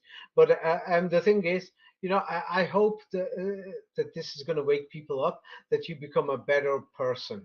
Yes. So the thing is, and the theory is that the medium, or what do you call it, when writing became, professional or like a medium. Yes, that's when the printing and the schools opened up. That's when it became necessary. So that influenced the direction of the text. Means that humans changed it on purpose, basically. You see? So Yes. the thing is, Latin and Greek was written backwards, and now, of course, there's going to be some monkeys, who are going to talk about this even without checking. So what do you call it? Yes. So now, of course, they're going to say there was many people who wrote backwards. Yes, and they're going to say they wrote backwards because they were trying to hide what they're writing. Bullstein. The backwards writing was called Arabic all over Europe, and they were burning these backwards books. Do you see? Written in different language, different dialects. I mean, they'll call them languages all over Europe. They're just burning them. They'll burn you if they found you with any of these things. So the Da Vinci things, yeah, it's clear. People can go and check. Of course, they've given a fake history. We don't even know if Da Vinci existed. Yes. So the thing is like that. So now, what we can see, yes. Um, what do you call it? Yes, that the thing is, so they had to write, what do you call it? Yes, um, from left to right. No, print left to right. I mean Arabic way. Gets confusing. So now the thing is, do you know what they're doing on purpose? I want you to read this. This is the biggest joke ever. So when you're going to history schools and everything, yeah, as long as you memorize it, you pass your doctorate, yeah, and just write the garbage. But they've made sure it's difficult for the average person to understand. So that's why I don't want to use difficult words. Start with the heading. Well, what's it called? What's this start? How did the Greeks write? What's it called? It's called boustrophodon. What bastages are you talking about here, or bullshit? It's a style of Yeah, they've writing invented it. in Yeah, which they're going to alternate have lines of writing are the one reversed. they're going to call it bostrofeeder and bastages and reverse bastages and and like this. But anyway, go and have a look. Ancient Greek. What have we found? Ancient Greek manuscripts disappeared for 1,000 years. Then they found them 1,000 years later. Of But course. what did they find in these manuscripts? Go and have a look. So this style of writing, you mean? Yeah, read Yes. after the title. So it is a style of writing in which alternate lines of writing are reversed, with letters also The next written in paragraph, reverse mirror that one was style. difficult. That's why the next paragraph explains it better. Yes. The writing of alternate lines in opposite directions, one line from left to right and the next from right to left. Oh, that's great. Okay. So now let me just show you, Raphael. Yeah, and then you're going to think, oh my God. Yes. So Latin and Greek was originally written backwards. Yes. And then the thing is, they turned it, made it easy, separated the letters so that you could do printing. So now the joke is, what do you call it? Yes, let me show you the joke. The thing is, first, they're going to write, like A, B, C, D, E. Then they're going to write EDCBA. No, first they're going to write EBCDA, the Arabic, backwards. Then they're going to write it forwards on the line below, on every line. So you can see one line from left to right, then the next line is right to left. Do you see? These are the manuscripts they're giving us. They're saying they're thousands of years old, and they only found them in the 16th, 15th century Renaissance. What is that telling you? I will tell you what that's telling me now. We can't find ancient Greece or ancient Rome now, unless if people don't read these books, then they won't know. No ancient Greece existed. No ancient Rome existed. You've actually got to read these books. If you don't read it, then you won't find the mathematical Kabbalah code there, and you won't understand the Kabbalah code either. This book and ancient Egypt is not ancient, and the Matrix book. So the thing is, what I'm talking about is more deeply explained in these books. But now let me explain to you. So now the thing is, let's say if I'm writing, yes, let's say, what do you call it? Yes, I'm writing something and I'll tell you something. So now on the top line, I wrote forwards. How am I going to get it to write backwards on Microsoft Word? Damn. It's not Oh, gonna be so easy. I can't. I didn't have this prepared. I wish I did, because in fact, I'm going to do it because I know there's some dogs listening. I call them dogs because they put hateful comments on and they disturb others. And then, of course, the thing is, yeah, I said don't give any more free videos, because many people don't even write a thank you and they watch all these videos. After each video, they think that this information grew on trees, which they didn't even know, and they would have probably never known. Yes, unless if I didn't speak about it. Yes, that actually I've given away too much information here. Yes, now I'm going to give you an example. So what we find, yes, that it's ready for printing. So now I've done this because I've had enough of these dogs and monkeys. I had to do this. Are they going to give me anything? Are they, balls? Yeah, they're not going to give me anything. They're not going to help poor people or anybody. So now what I'm going to do, I'm going to send you something where one line, it's written in Bostrofeden, by the way, in somebody's some stupid whatever, so that when you try and explain it, so that the next person will remember it. Simple. It was written in Arabic on one line, and then written in Latin below it. Have you got it? Yeah. Arabic, then Latin, then Arabic, then Latin. Uh, oh, I've not completed it properly. So yeah. So basically, it was like that. That's what they found. In simple words, I will tell you what I've realized. First, they were originally writing in Arabic. That's what we found in all the documents, all the writings. Then, for the printing, the finished product was forwards like today. So now the finished product, you can't read it because we're experts in reading Arabic. So now, under every line, when we're going to prepare the new manuscripts or new fake history, we're inventing the stories. Don't forget, there was no ancient Greece, ancient Rome, ancient Persia, everything. We're inventing it. So now, while they're writing the manuscripts, do you know what we've got to do? Because I don't know what he's writing, he's got to write forwards too. Because the next generation is learning forward. Because now they're reading these books that we've just printed, and we want them to read books. By the way, we're not only printing them to sell them, we want people to read the books. So people have started reading forwards. And then we've got a new generation who reads backwards and forwards. You see? Mm-hmm. You But see? this would mean that in every line there would be new information, or they would put the same information forwards and backwards, or how would this work? It depends what you're doing. It depends who you're doing it for. Let's pretend I'm a printer. I'm in Frankfurt right now. I can only read backwards. So what you've done right now is that what you call it, yes? We've now 50 or 100 years later in many places where they open printing presses, we've decided to print backwards like Arabic. Now, when you print the Arabic, it's got too many round circles, so let's make it straight and it becomes Hebrew. That's why I found in the Old Testament, I myself found this. Yeah, yeah, that most of the words in the Old Testament are Arabic. I thought, what the hell's going on here? Arabic words? And then I found, oh, damn, Elijah ben Yehuda, he, what do you call it? Yes, took the meanings from the Arabic and wrote the first modern dictionary and everything. And many of the old translations, they're fake. And we don't even have Bibles before the 19th century, 18th century. It's only 200 years old. It's a lie. It's a lie. It's a lie. Yes, we've been through these other videos that we can't even find a Russian Bible. People didn't even have them until the 19th century. Do you see? Yes.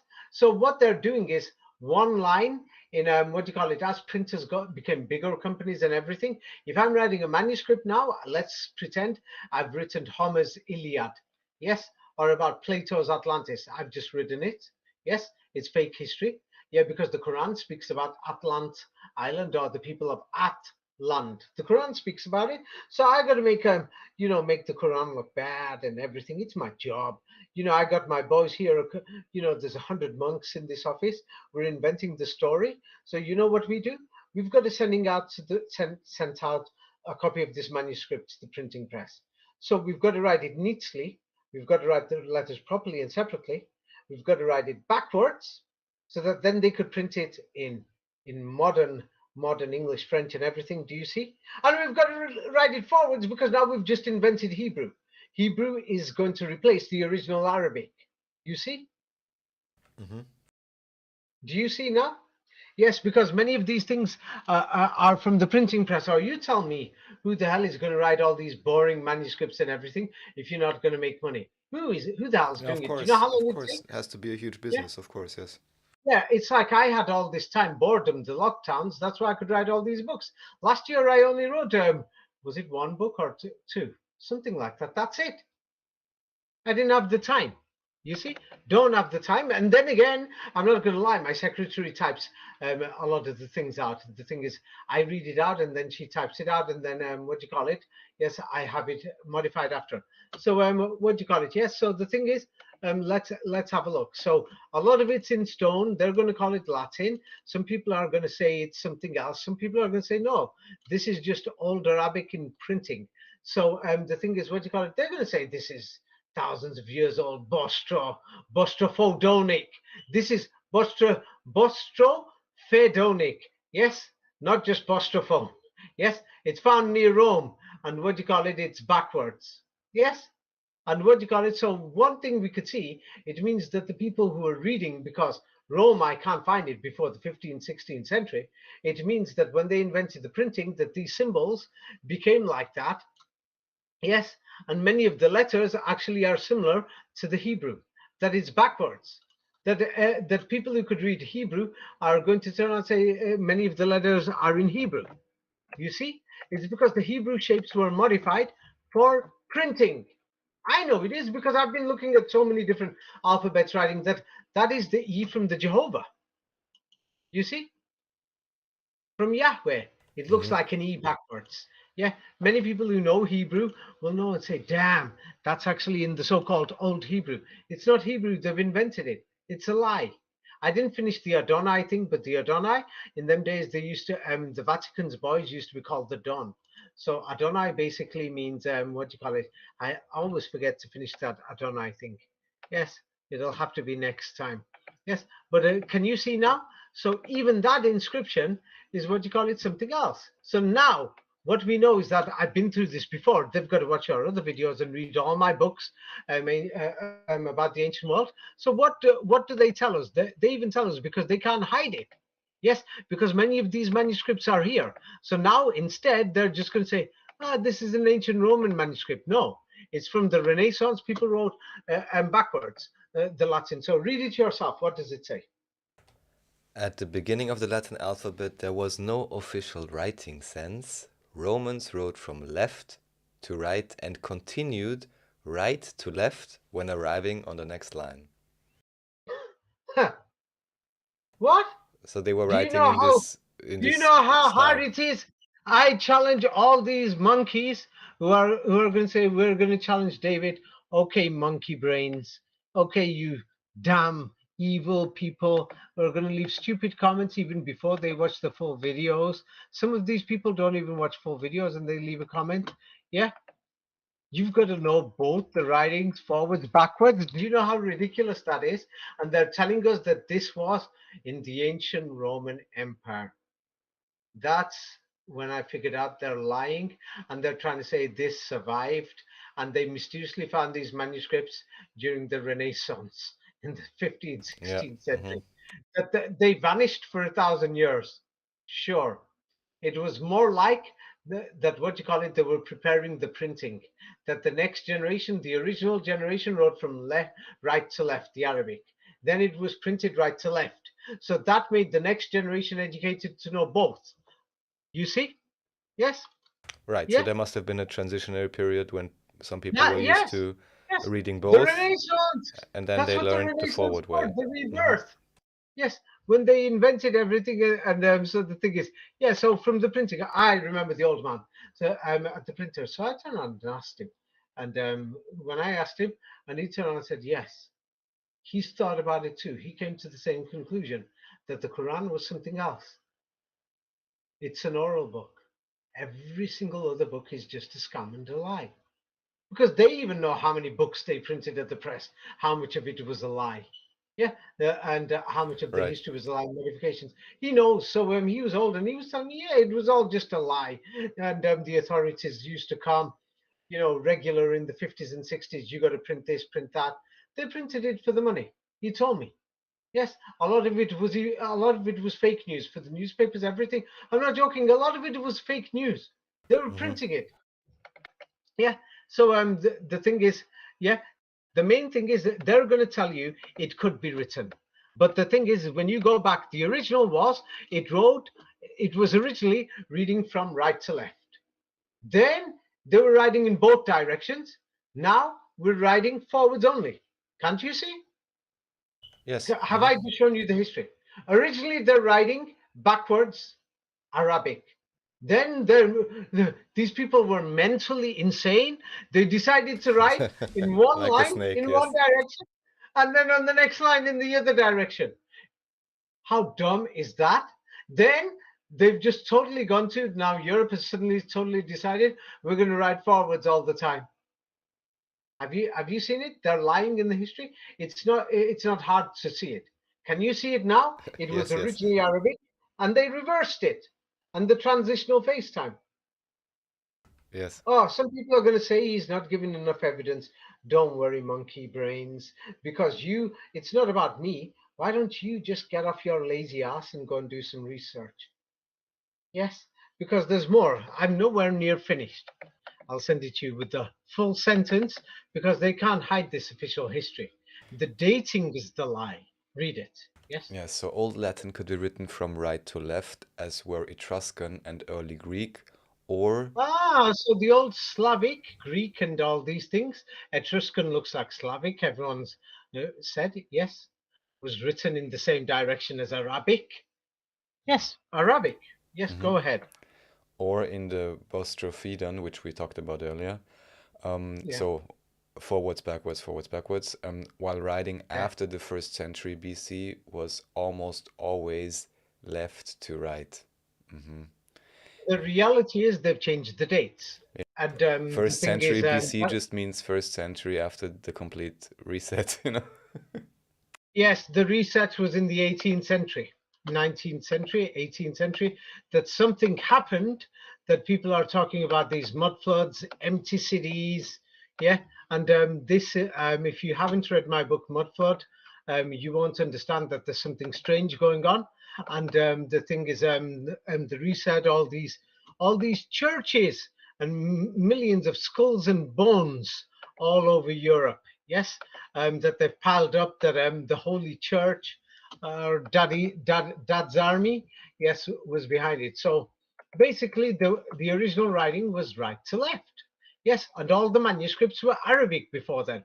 Then they said they translated it.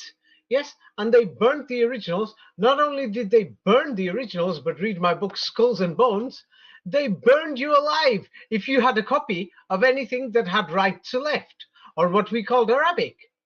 The Inquisitions, they did, and the Crusades. They invaded Czech Republic, Slovakia, Hungary, everywhere. They changed all the writing.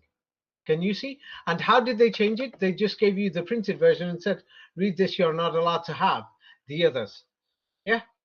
So now the thing is, of course, official history, people are going to read this, but if you don't look at this, if you're not going to look in Myanmar or Japan or in Pakistan or in Iran or everywhere else, you won't understand it. But they give you an example of Bostrafiden or garbage over here. Can you see it? Same like I gave it. Hmm. Yeah, backwards or upside down backwards or whatever. Yes, they're just playing around. They're trying to give you an idea because they don't have an idea. You see? Yes. And what do you call it? Yes. Not only there, but we're talking about in Hungary and in Bavaria and other places in Germany. Yeah. What do we see? Yes. What do we see? Read it. The Hungarian. The Hungarian folklorist Gyula Sebastian writes that ancient Bostrophidan writing oh, resembles how the Hungarian rovar sticks of Old Hungarian script were made by shepherds. Yes, of course they're going to be, because of the nationalists and the fake history that they put in Hungary. They're going to be saying, "Oh, what do you call it? Yes, it's 1,000 years old, or 2,000 years old, or 1,500 years old." They're just going to say whatever. But the truth is, what do you call it? It was written backwards. Yes, what we call Arabic. Yes, and Arabic was just simply somebody's handwriting. That's all it was. Yes, and the thing is, what do you call it? So many people are going to be saying, when they sold us books, we knew what the books were. No, they told you they were holy books, and they told you you'll get good luck with it. What do we see all over the world? In the colonial era, many enslaved people did not know how to read or write. Mhm. Simple. Yes, not many, but the majority. Yes, we're talking 90% of the world couldn't read or write before the 19th century. Yes. And then the thing is, let's have a look at this. So all these people who are buying books, yes, that they're telling us they didn't sell millions, but they saw books, pamphlets, and other things, and they said this is from God. They just printed it. What does it say? Many people learned the rudiments of reading, but never to write. This is the 19th century. So they couldn't even write. So now many people, of course, if you buy some of these things, you learned a few certain things that you could read. And colonial policy, the British, the French, the Spanish, the Italians, the Germans, the Russians, everywhere where they went, what was one of their major policies? For example, British British rule. British rule is positively associated with literacy, so they Yeah. had made And people the learn. other one, I haven't got the other one. I forgot to do the screenshot with the full thing. what do you call it? Were they doing? It's highlighted at the top. And Yes, provide, provide literacy to the indigenous people. the word before that. Read the full thing. Before colonialism, it served to, Yes, before colonialism served to proselytize, indoctrinate, and yeah, provide literacy brainwash, to the indigenous people. brainwash, make everyone, believe in these fake religions, all the way from Hinduism, Buddhism, yes, Islamism, Christianism, Judaism. That's what they did. They, they wanted everyone to read. Yes, did you know this? And write everything that they've done. Yes, it was actual policy of the Spanish Inquisition and the Portuguese and the Italians, everyone else, to get everyone to read. Yeah, can you see? Yeah, I'm sending you them colonial studies, everything. Let's have a look at this more. So the thing is, this was actual policy. They wanted you to read and write, yes, and believe these things. That's when people started thinking manuscripts are sacred and this and that. Read it. Colonial literacy, the colonial history syllabus. The colonial history syllabus was part of a broader colonial education agenda. Yes. Hmm. It was an agenda and a plan. Same like they told us there was a virus. It's part of a plan. You see. So the thing is, they wanted people to read these history books. Everything people could study these Oriental conferences. What do you call it? Yes, and they wanted to. They called it spread literacy and Western values. But when somebody reads this, they're going to think, "Oh, how nice and so sweet of them." It wasn't anything to do with values or literacy. It was to brainwash people into Sanskrit, into Latin, into Greek, into all these new whatever's what they made. And what did they say their reason was? You could read it. Governments relied on these people, mission schools. What was their duty? Missions policy was to teach in English. No. The next Mission page. schools prospered Next as paragraph. colonial governments relied on them to spread literacy. And Western values, of course, yeah. yeah, not Western values, to spread literacy and to spread what you call it, their values. Yes. So the thing is, so many people brought books. Same like I remember when I was in high school, you buy the textbooks first. We bought books even if we couldn't read them. And like I told you the other day, I got my cousin. Yeah, what do you call it? Went to his house a few years later. He's got all these books in the living room, and his daughter said, "Daddy's just put them there for the visitors. He has not read a single book." Many people have got books in their house for decoration. So that's what slowly started happening 17th, 18th, 19th century. Yeah, so read it. Yeah, what happened slowly in the 18th, 19th century? Some standards did spread and crystallize over time as more books were printed and literacy rates climbed. Yeah, there you go. So, and wait, carry on reading. The printing profession played a key role in these emergent norms. Printing houses developed habits for spelling frequent words, often based on what made setting type more efficient. Yes. So what they did was, let's say we've got the shape of the letters, everything, we're modifying it, and we're inventing the spelling, we're inventing words, and that's what they did. You see? Yes. The thing is, and then the thing is that you could read from when it came to spelling. Yes. When it came to spelling, the primary objective wasn't to faithfully represent the author's spelling, nor to uphold some standard idea of correct English. It was to produce texts that people could read and, more importantly, that they would buy.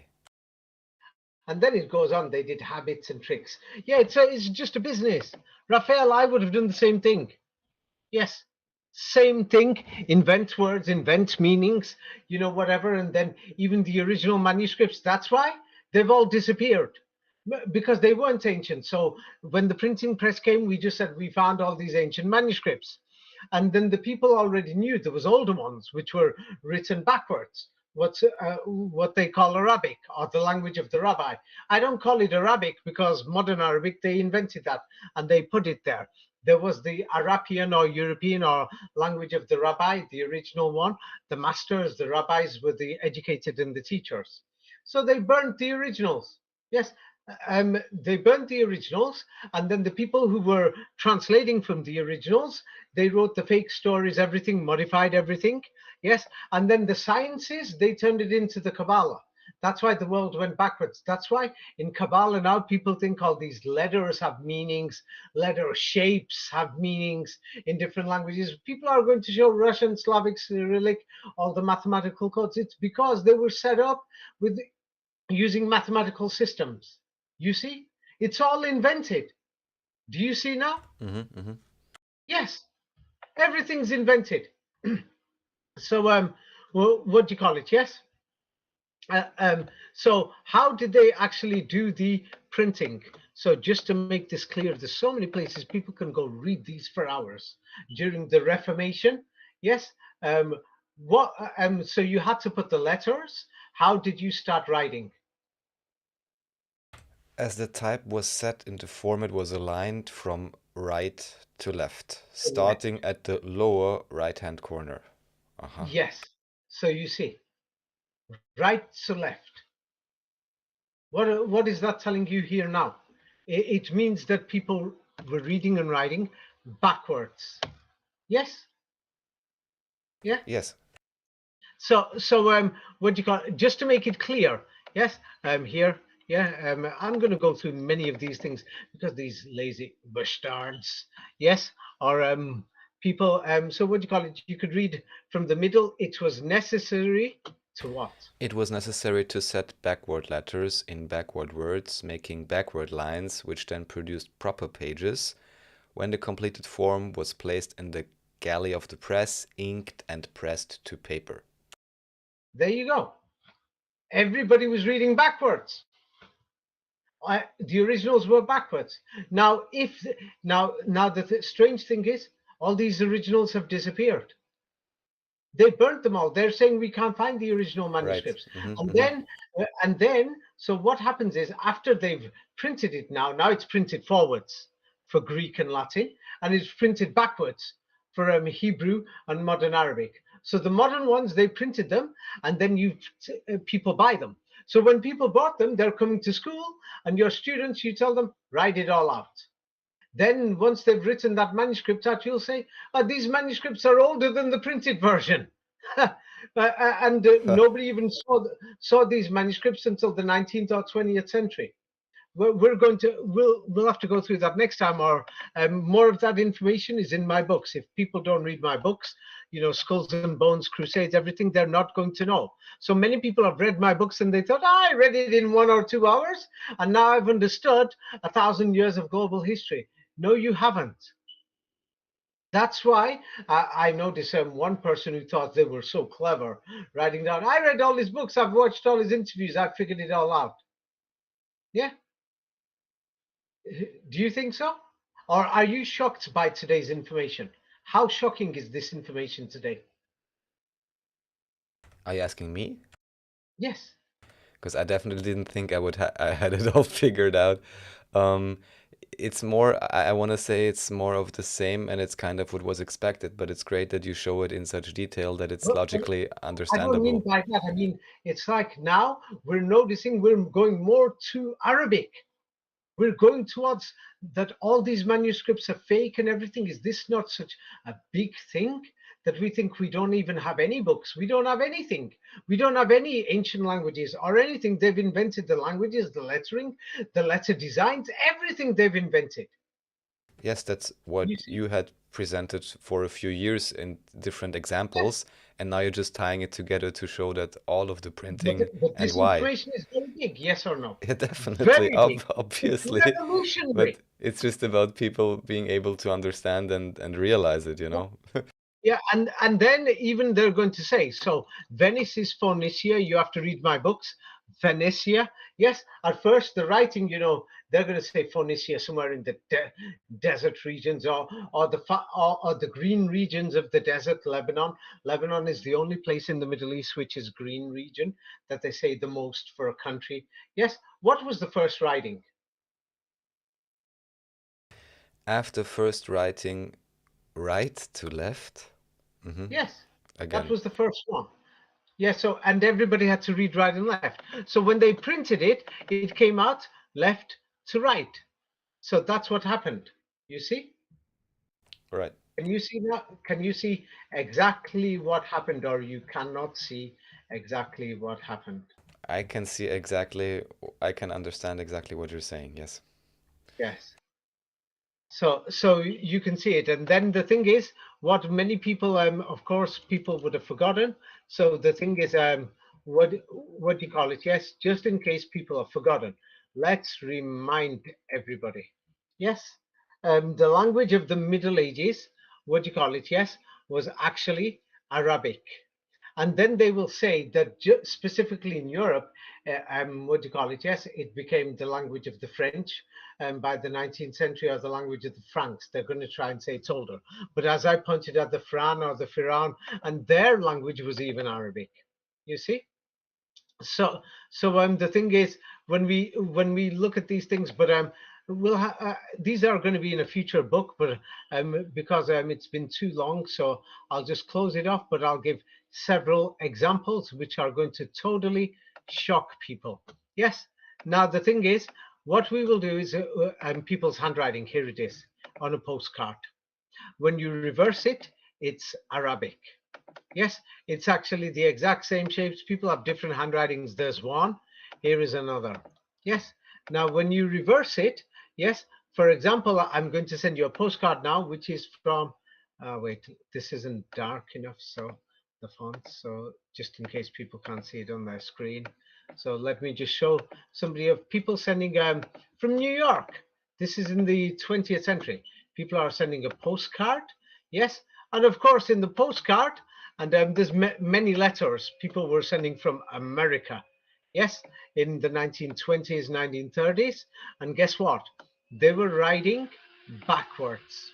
Yes, which is which is hard to believe. Yes, they were writing backwards, and if it's backwards, people are just going to say, "Oh, don't you know that's Yiddish?" Yeah. And that's Yiddish writing, which is Hebrew characters. But then when you have a look at it, yes, anybody who has a look will say, we can see Yiddish. Yes, the actual Yiddish in the manuscript doesn't look like what we see in the writing. In the writing, it looks Arabic. Can you see it? Yes. Yes. So the thing is, just to go through that even more, they're going to say it's Yiddish or other things, but that is from New York. You see, Latino. They're going to say that's Latino in Europe, and then Hitler got rid of them all. That's Arabic. Yes, and all they did was they standardized Arabic. And the thing is, what many people don't know, yes, yeah, what do you call it? Yeah, they tried to give excuses for this in the 18th century and in 19th century Yiddish, which is basically Germanic language, and also it's a Hebrew language. Also, the German words sound Arabic too, which I've noticed too. Yeah, read what it says. The earliest Yiddish. The earliest proto-textbooks on Yiddish were written in the 18th century by German Christians, often with Yeah, a missionizing purpose. yeah. So it was written by Christians. But then who could read and write in them days? So what they are going to tell us in history, we'll go through this next time, but you could read this out. This is what official history says. What does it say? Read it. Jewish immigrants in the early 20th century, many of whom struggled to adapt to new lives in the United States, wrote letters in Yiddish to the forward. Yeah, to some newspaper, or God knows what the forward is. I didn't bother to check, but they were writing backwards in Yiddish. Yes, and what do you call it? Yes. Now let me just show you. Yes. So now some people look at this. This gives you an example. Read this. Many people are going to find Yiddish writing in their houses in America and in Europe. Yeah. What does this say? Sisters, what? Sisters discovered postcards documenting parents' Okay. courtship. Hmm. Yeah. So now they found old postcards 100 years ago in their house. And what do you call it? What they have been told, and the writing is in Yiddish. So now these people think, oh, our ancestors must have been Jews because Right, of course, yes. because now they've just told you that that's Yiddish. But I'm telling you, this was the international thing that people were writing backwards, even in the beginning of the 20th century, until they went to school to get brainwashed. School started in the 1860s, 1880s, and then it became regular in Europe and America only in Hmm. the 20th century. Before then, people wrote backwards. Now, here, let's go through this, the final thing. So, what do you call So it? Look that's at this. just one sentence. So that's why they say today everything is backwards. Yes. Okay. So now this is from a Jewish website. So now they don't want to explain it, and of course they're lying. Anybody who knows this will know. You look at the writing; it doesn't look Yiddish. It looks Arabic, or they'll call it Latino. It's Latin, but Latin was backwards. Yeah. So read it. In what? In an odd juxtaposition, some of the Oh, post oh. Why did they use the word odd? So they're going to make you think, ah, this is odd. Carry on reading.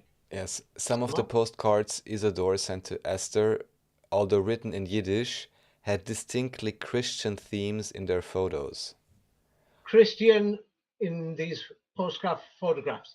There's many different postcards, so we don't know if they're from the same person. Next sentence.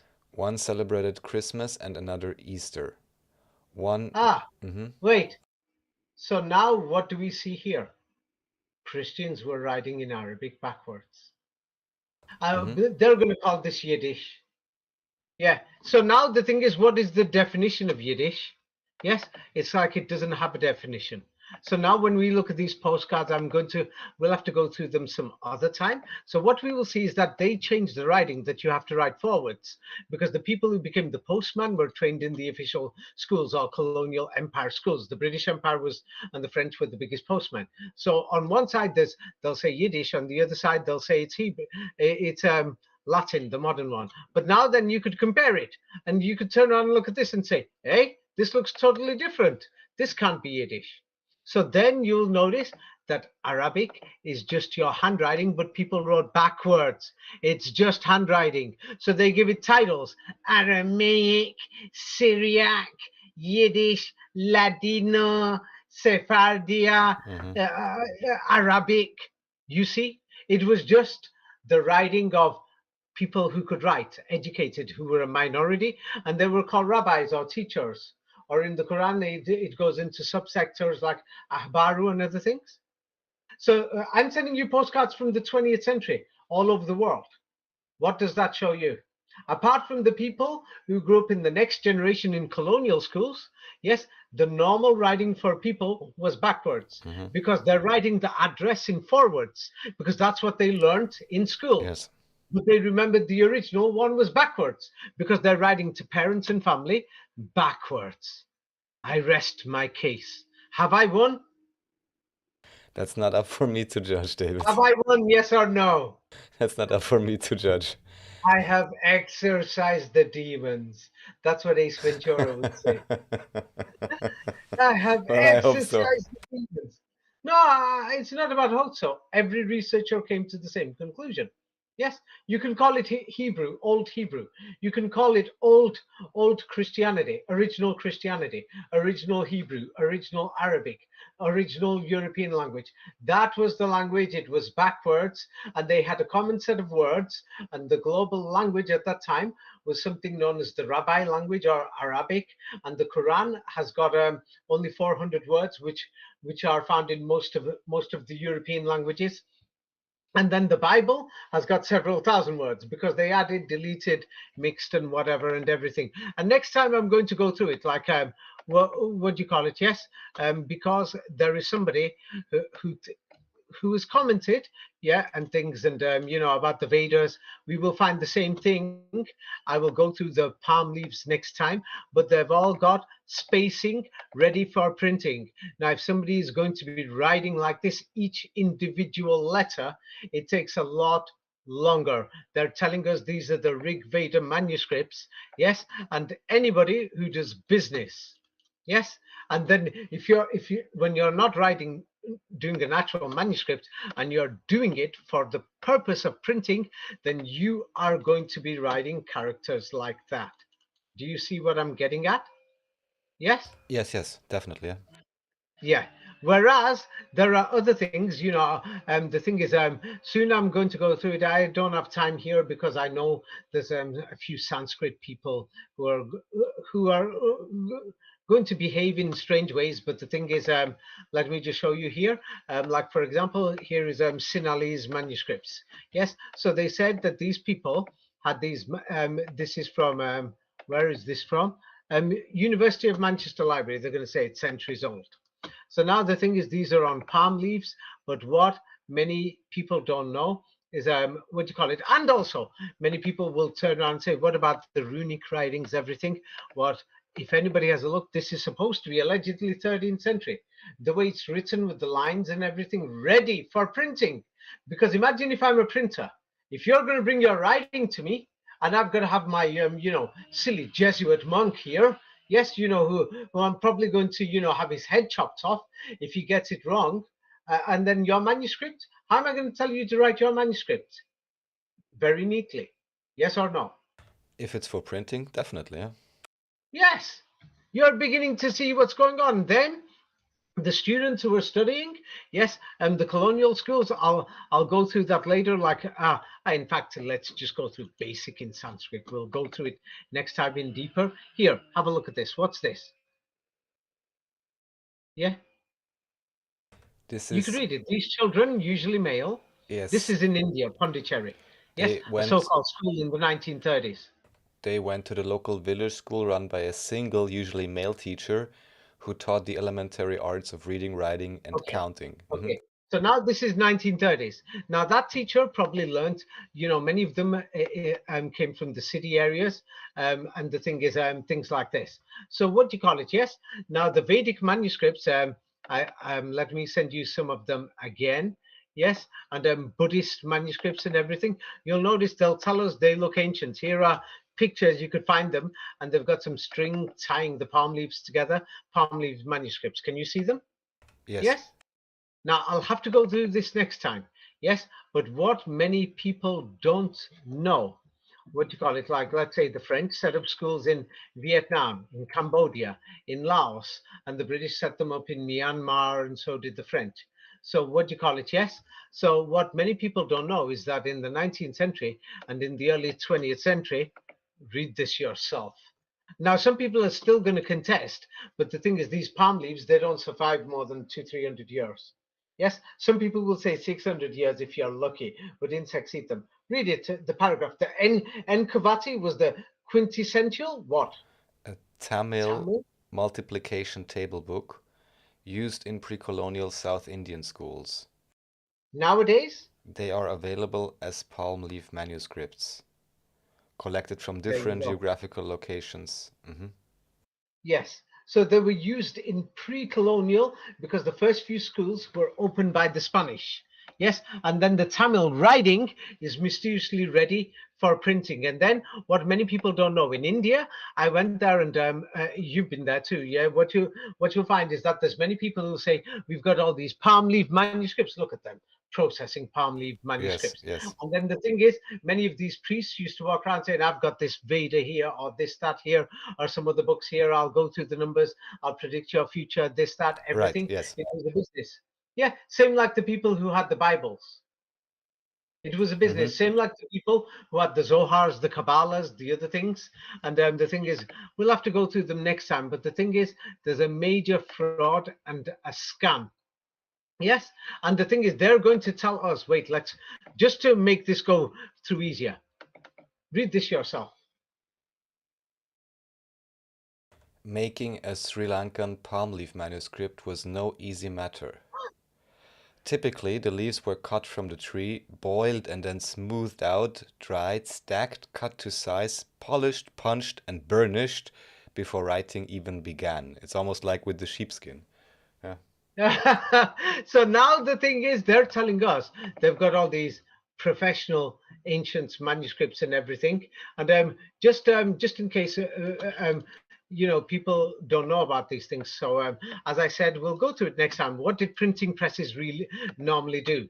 It's like what do you call it? I told you I'll chop your head off. Presses fought with one another for survival. Yeah. Yeah, I'm telling you, I'm sending the knights out. What do you call it? Yes. What do you call it? The Knights of Malta, or God knows who. I'm just going to be paying them, or the Palestinas or the Philistines. They're coming. They're chopping your head off. You see. So, and the thing is, those are the things that really happened. And then the thing is, um, what do you call it? Yes, even the story of the paper and the medieval manuscript. Let's just go through this, people believe anything. Yes, I would have believed it if I didn't see it with my own eyes. But yes, I found it. So how did they make these so-called manuscripts in Europe? Yes, and they're telling us this. Read this. Yes. Most medieval manuscripts were written on specially treated animal skins called parchment or vellum. Paper did not become common in Europe until Until official the printing timelines. press. Until the printing press, mysteriously, they found it. Yes. So now carry Convenient. on reading. The pelts were first soaked in a lime solution to loosen the fur, which was then removed. Yeah, you mentioned this. Okay, do you know what? Yes, 10 years ago, yes, what do you call it? Animal skins, sheep skins, cow skins, or whatever they're going to tell us. Yes, do you know what? I was in the Sahara Desert. And do you know what? Somebody turned around and said that, what do you call it? That they could make parchments with it. So I actually stayed there for 1 month to see it myself. And from a sheepskin, from them trying to create the parchment, God, it was a nightmare. The amount of cleaning, removing the blood from the animal, separating the skin from everything, and then the wool, everything. They separated all these things anyway, because in the desert they're still living, in the 17th, 18th, 19th century. So then I wanted to see how it becomes parchment. Even after a month, the one piece of parchment wasn't ready. There you go. I was there myself. You can go and check it yourself. You can go and travel to these places and see it yourself. Oh, they're telling us they've got millions of pages of manuscripts from there, and then they copied it and whatever. What do you call it? They were in Latin and Greek, which were missing for 1,000 years, and they'd survived 1,000 years. Then they printed everything after the 16th century, and all the writing was backwards, and they had to put every letter together, count all the letters and everything together, and then it mysteriously printed in the opposite direction. But then they're going to say that the original manuscripts, if anybody has got this backward writing, call it Yiddish or Ladino or Arabic or Aramaic, call it whatever you want, you got to burn him in the Inquisitions.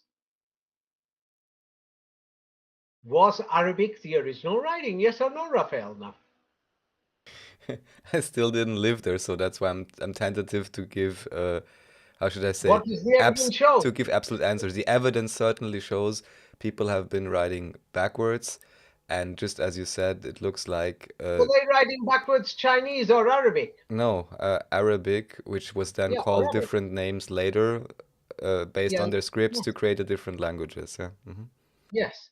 So yeah, like Aramaic is just the words are just the dialects of Rome, depending on where Rome was, because there were several Romes, like Royaume Uni, United Kingdom is United Rome. Right. Yes, united with Rome. Yes. But anyway, we will go through many of these manuscripts next time. I've only given a small example of the Sanskrit things, but the thing is, they made many of these things. I've just found it. So these Sanskrit things, many of these people are walking around with the palm leaf things and saying that they're ancient. What does he do? Here is somebody who went as a tourist. What does he say? This guru, Yes, I know these places exist. So he there reads he reads and into predicts your future by reading transcripts on palm leaf. Yeah. So they're just going to be saying it's ancient. It was a business. Yeah. So the thing is, and many of these things, I've not gone through the school properly, but next time I'll go through these schools of how the missionary people, what do you call it? Yes, what they did was and the missionary in in throughout Asia, in China, and in other places, what they did, they created these palm leaf manuscripts, what the students wrote, and many other things, and they just kept them in museums. Yes, and many of them are still in Paris. Yes, what do you call it? So these are the kind of things that they did. Ah, yes. So what do these students do?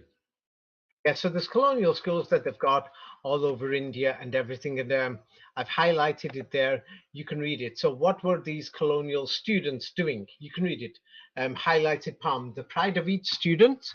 And the pride of each student who would create his own manual on palm leaves would come after learning numeration and the tables. Yeah. So the thing is, what do you call it? They were using palm leaves for reading and writing. It was common in the 19th century. Yes. And in case somebody's going to be saying, it wasn't in the 19th century. Sorry. Yes. Many of the so-called palm leaf Sanskrit, Tamil, Madrasi or Varanasi, or anywhere, these manuscripts that they've got. Yes. This is the final point. Next time or some other time or in a future book, I'll write about it. Yes, so read this. In the South, Bishop Middleton started what? He started a school under the Bell model in 1819, followed by Fraderinus of the CMS in the schools of... Yeah, it just goes on and on. But anyway, I'll complete it. Brought up in a scenario where within the same Tamil missionary institution, one had the Bell system in operation with Tamil schoolmasters. They taught these schoolmasters, then they sent them out. Yes, and what do you call it? You could read from where it starts. A different Tamil schoolmaster. They're working in colonial schools. What Yes, are they a doing? different Tamil schoolmaster would be teaching Tamil arithmetic of the Enkuvati mode using palm leaves. Palm leaves. Ah, wait. So they were writing on these palm leaf manuscripts. So they saved these. The colonials saved all of these. And now you could read, but the missionary strategy evolved. Yes. But the missionary strategy evolved out of this experience, which clearly stuck to native ciphering in its Tamil schools, with Tamil schoolmasters till they were ready for their European arithmetic. Okay. So now the thing is, why they've written this in history, they're trying to say Tamil language was ancient. But if you have a look at many of these students and everybody, they couldn't read or write Tamil in the first place. It's another invented language, same like the rest of them. Yes, and then that's where the scam comes in. They called it European arithmetic. The truth is, yes, and now they're going to say, many of them will say it's Arabic arithmetic, or they're going to say Hindu Arabic numerals. When you go through all these schools, colonial schools, they didn't know this Arabian or European numeral system. The Arabic is actually Europic. You see, the numbers are from Europe. That's why many people have said they went to Egypt and Saudi Arabia and they're not using these numbers. Many people have said this, yes or no? I didn't know that. I just know that this is officially the only thing left in Europe that's Arabic, or that's imported. Okay, It's officially now, at whatever. least let me just show you. Saudi numerals. You're going to think, what? Saudi numerals. So learning this is you're going to think, what is this? What the Middle East uses? I thought they were using Arabic numerals. Have a look here. Huh. Do you see? That looks different, yeah. Yes, totally different. It's like most people don't think. When I went there, I thought, oh my God, this is not the thing. So I immediately thought this is a lie. This history is a lie. Yeah. They don't even know these Arabic numerals. They didn't even know this Arabic writing or books. Remember, we went through this history before. They couldn't even read or write Arabic. Yes, they don't even speak Arabic today. Ha! They learn it in school, in Saudi Arabia, in Kuwait, in Syria, in Yemen, in Egypt. They're learning Arabic in school. You see? Arabic came from Europe and America. It came from the West, from Europe. It was originally in Europe. These great Arab mathematicians of the Middle Ages were Arabians or Europeans or Rabians or rabbis, masters. You see? Now they've made sure that that the Jewish people hate the Arabians, so they won't admit that a rabbi was an Arabite, that it's their history too. It's global history. Hmm. You see? Yes. So I rest my case.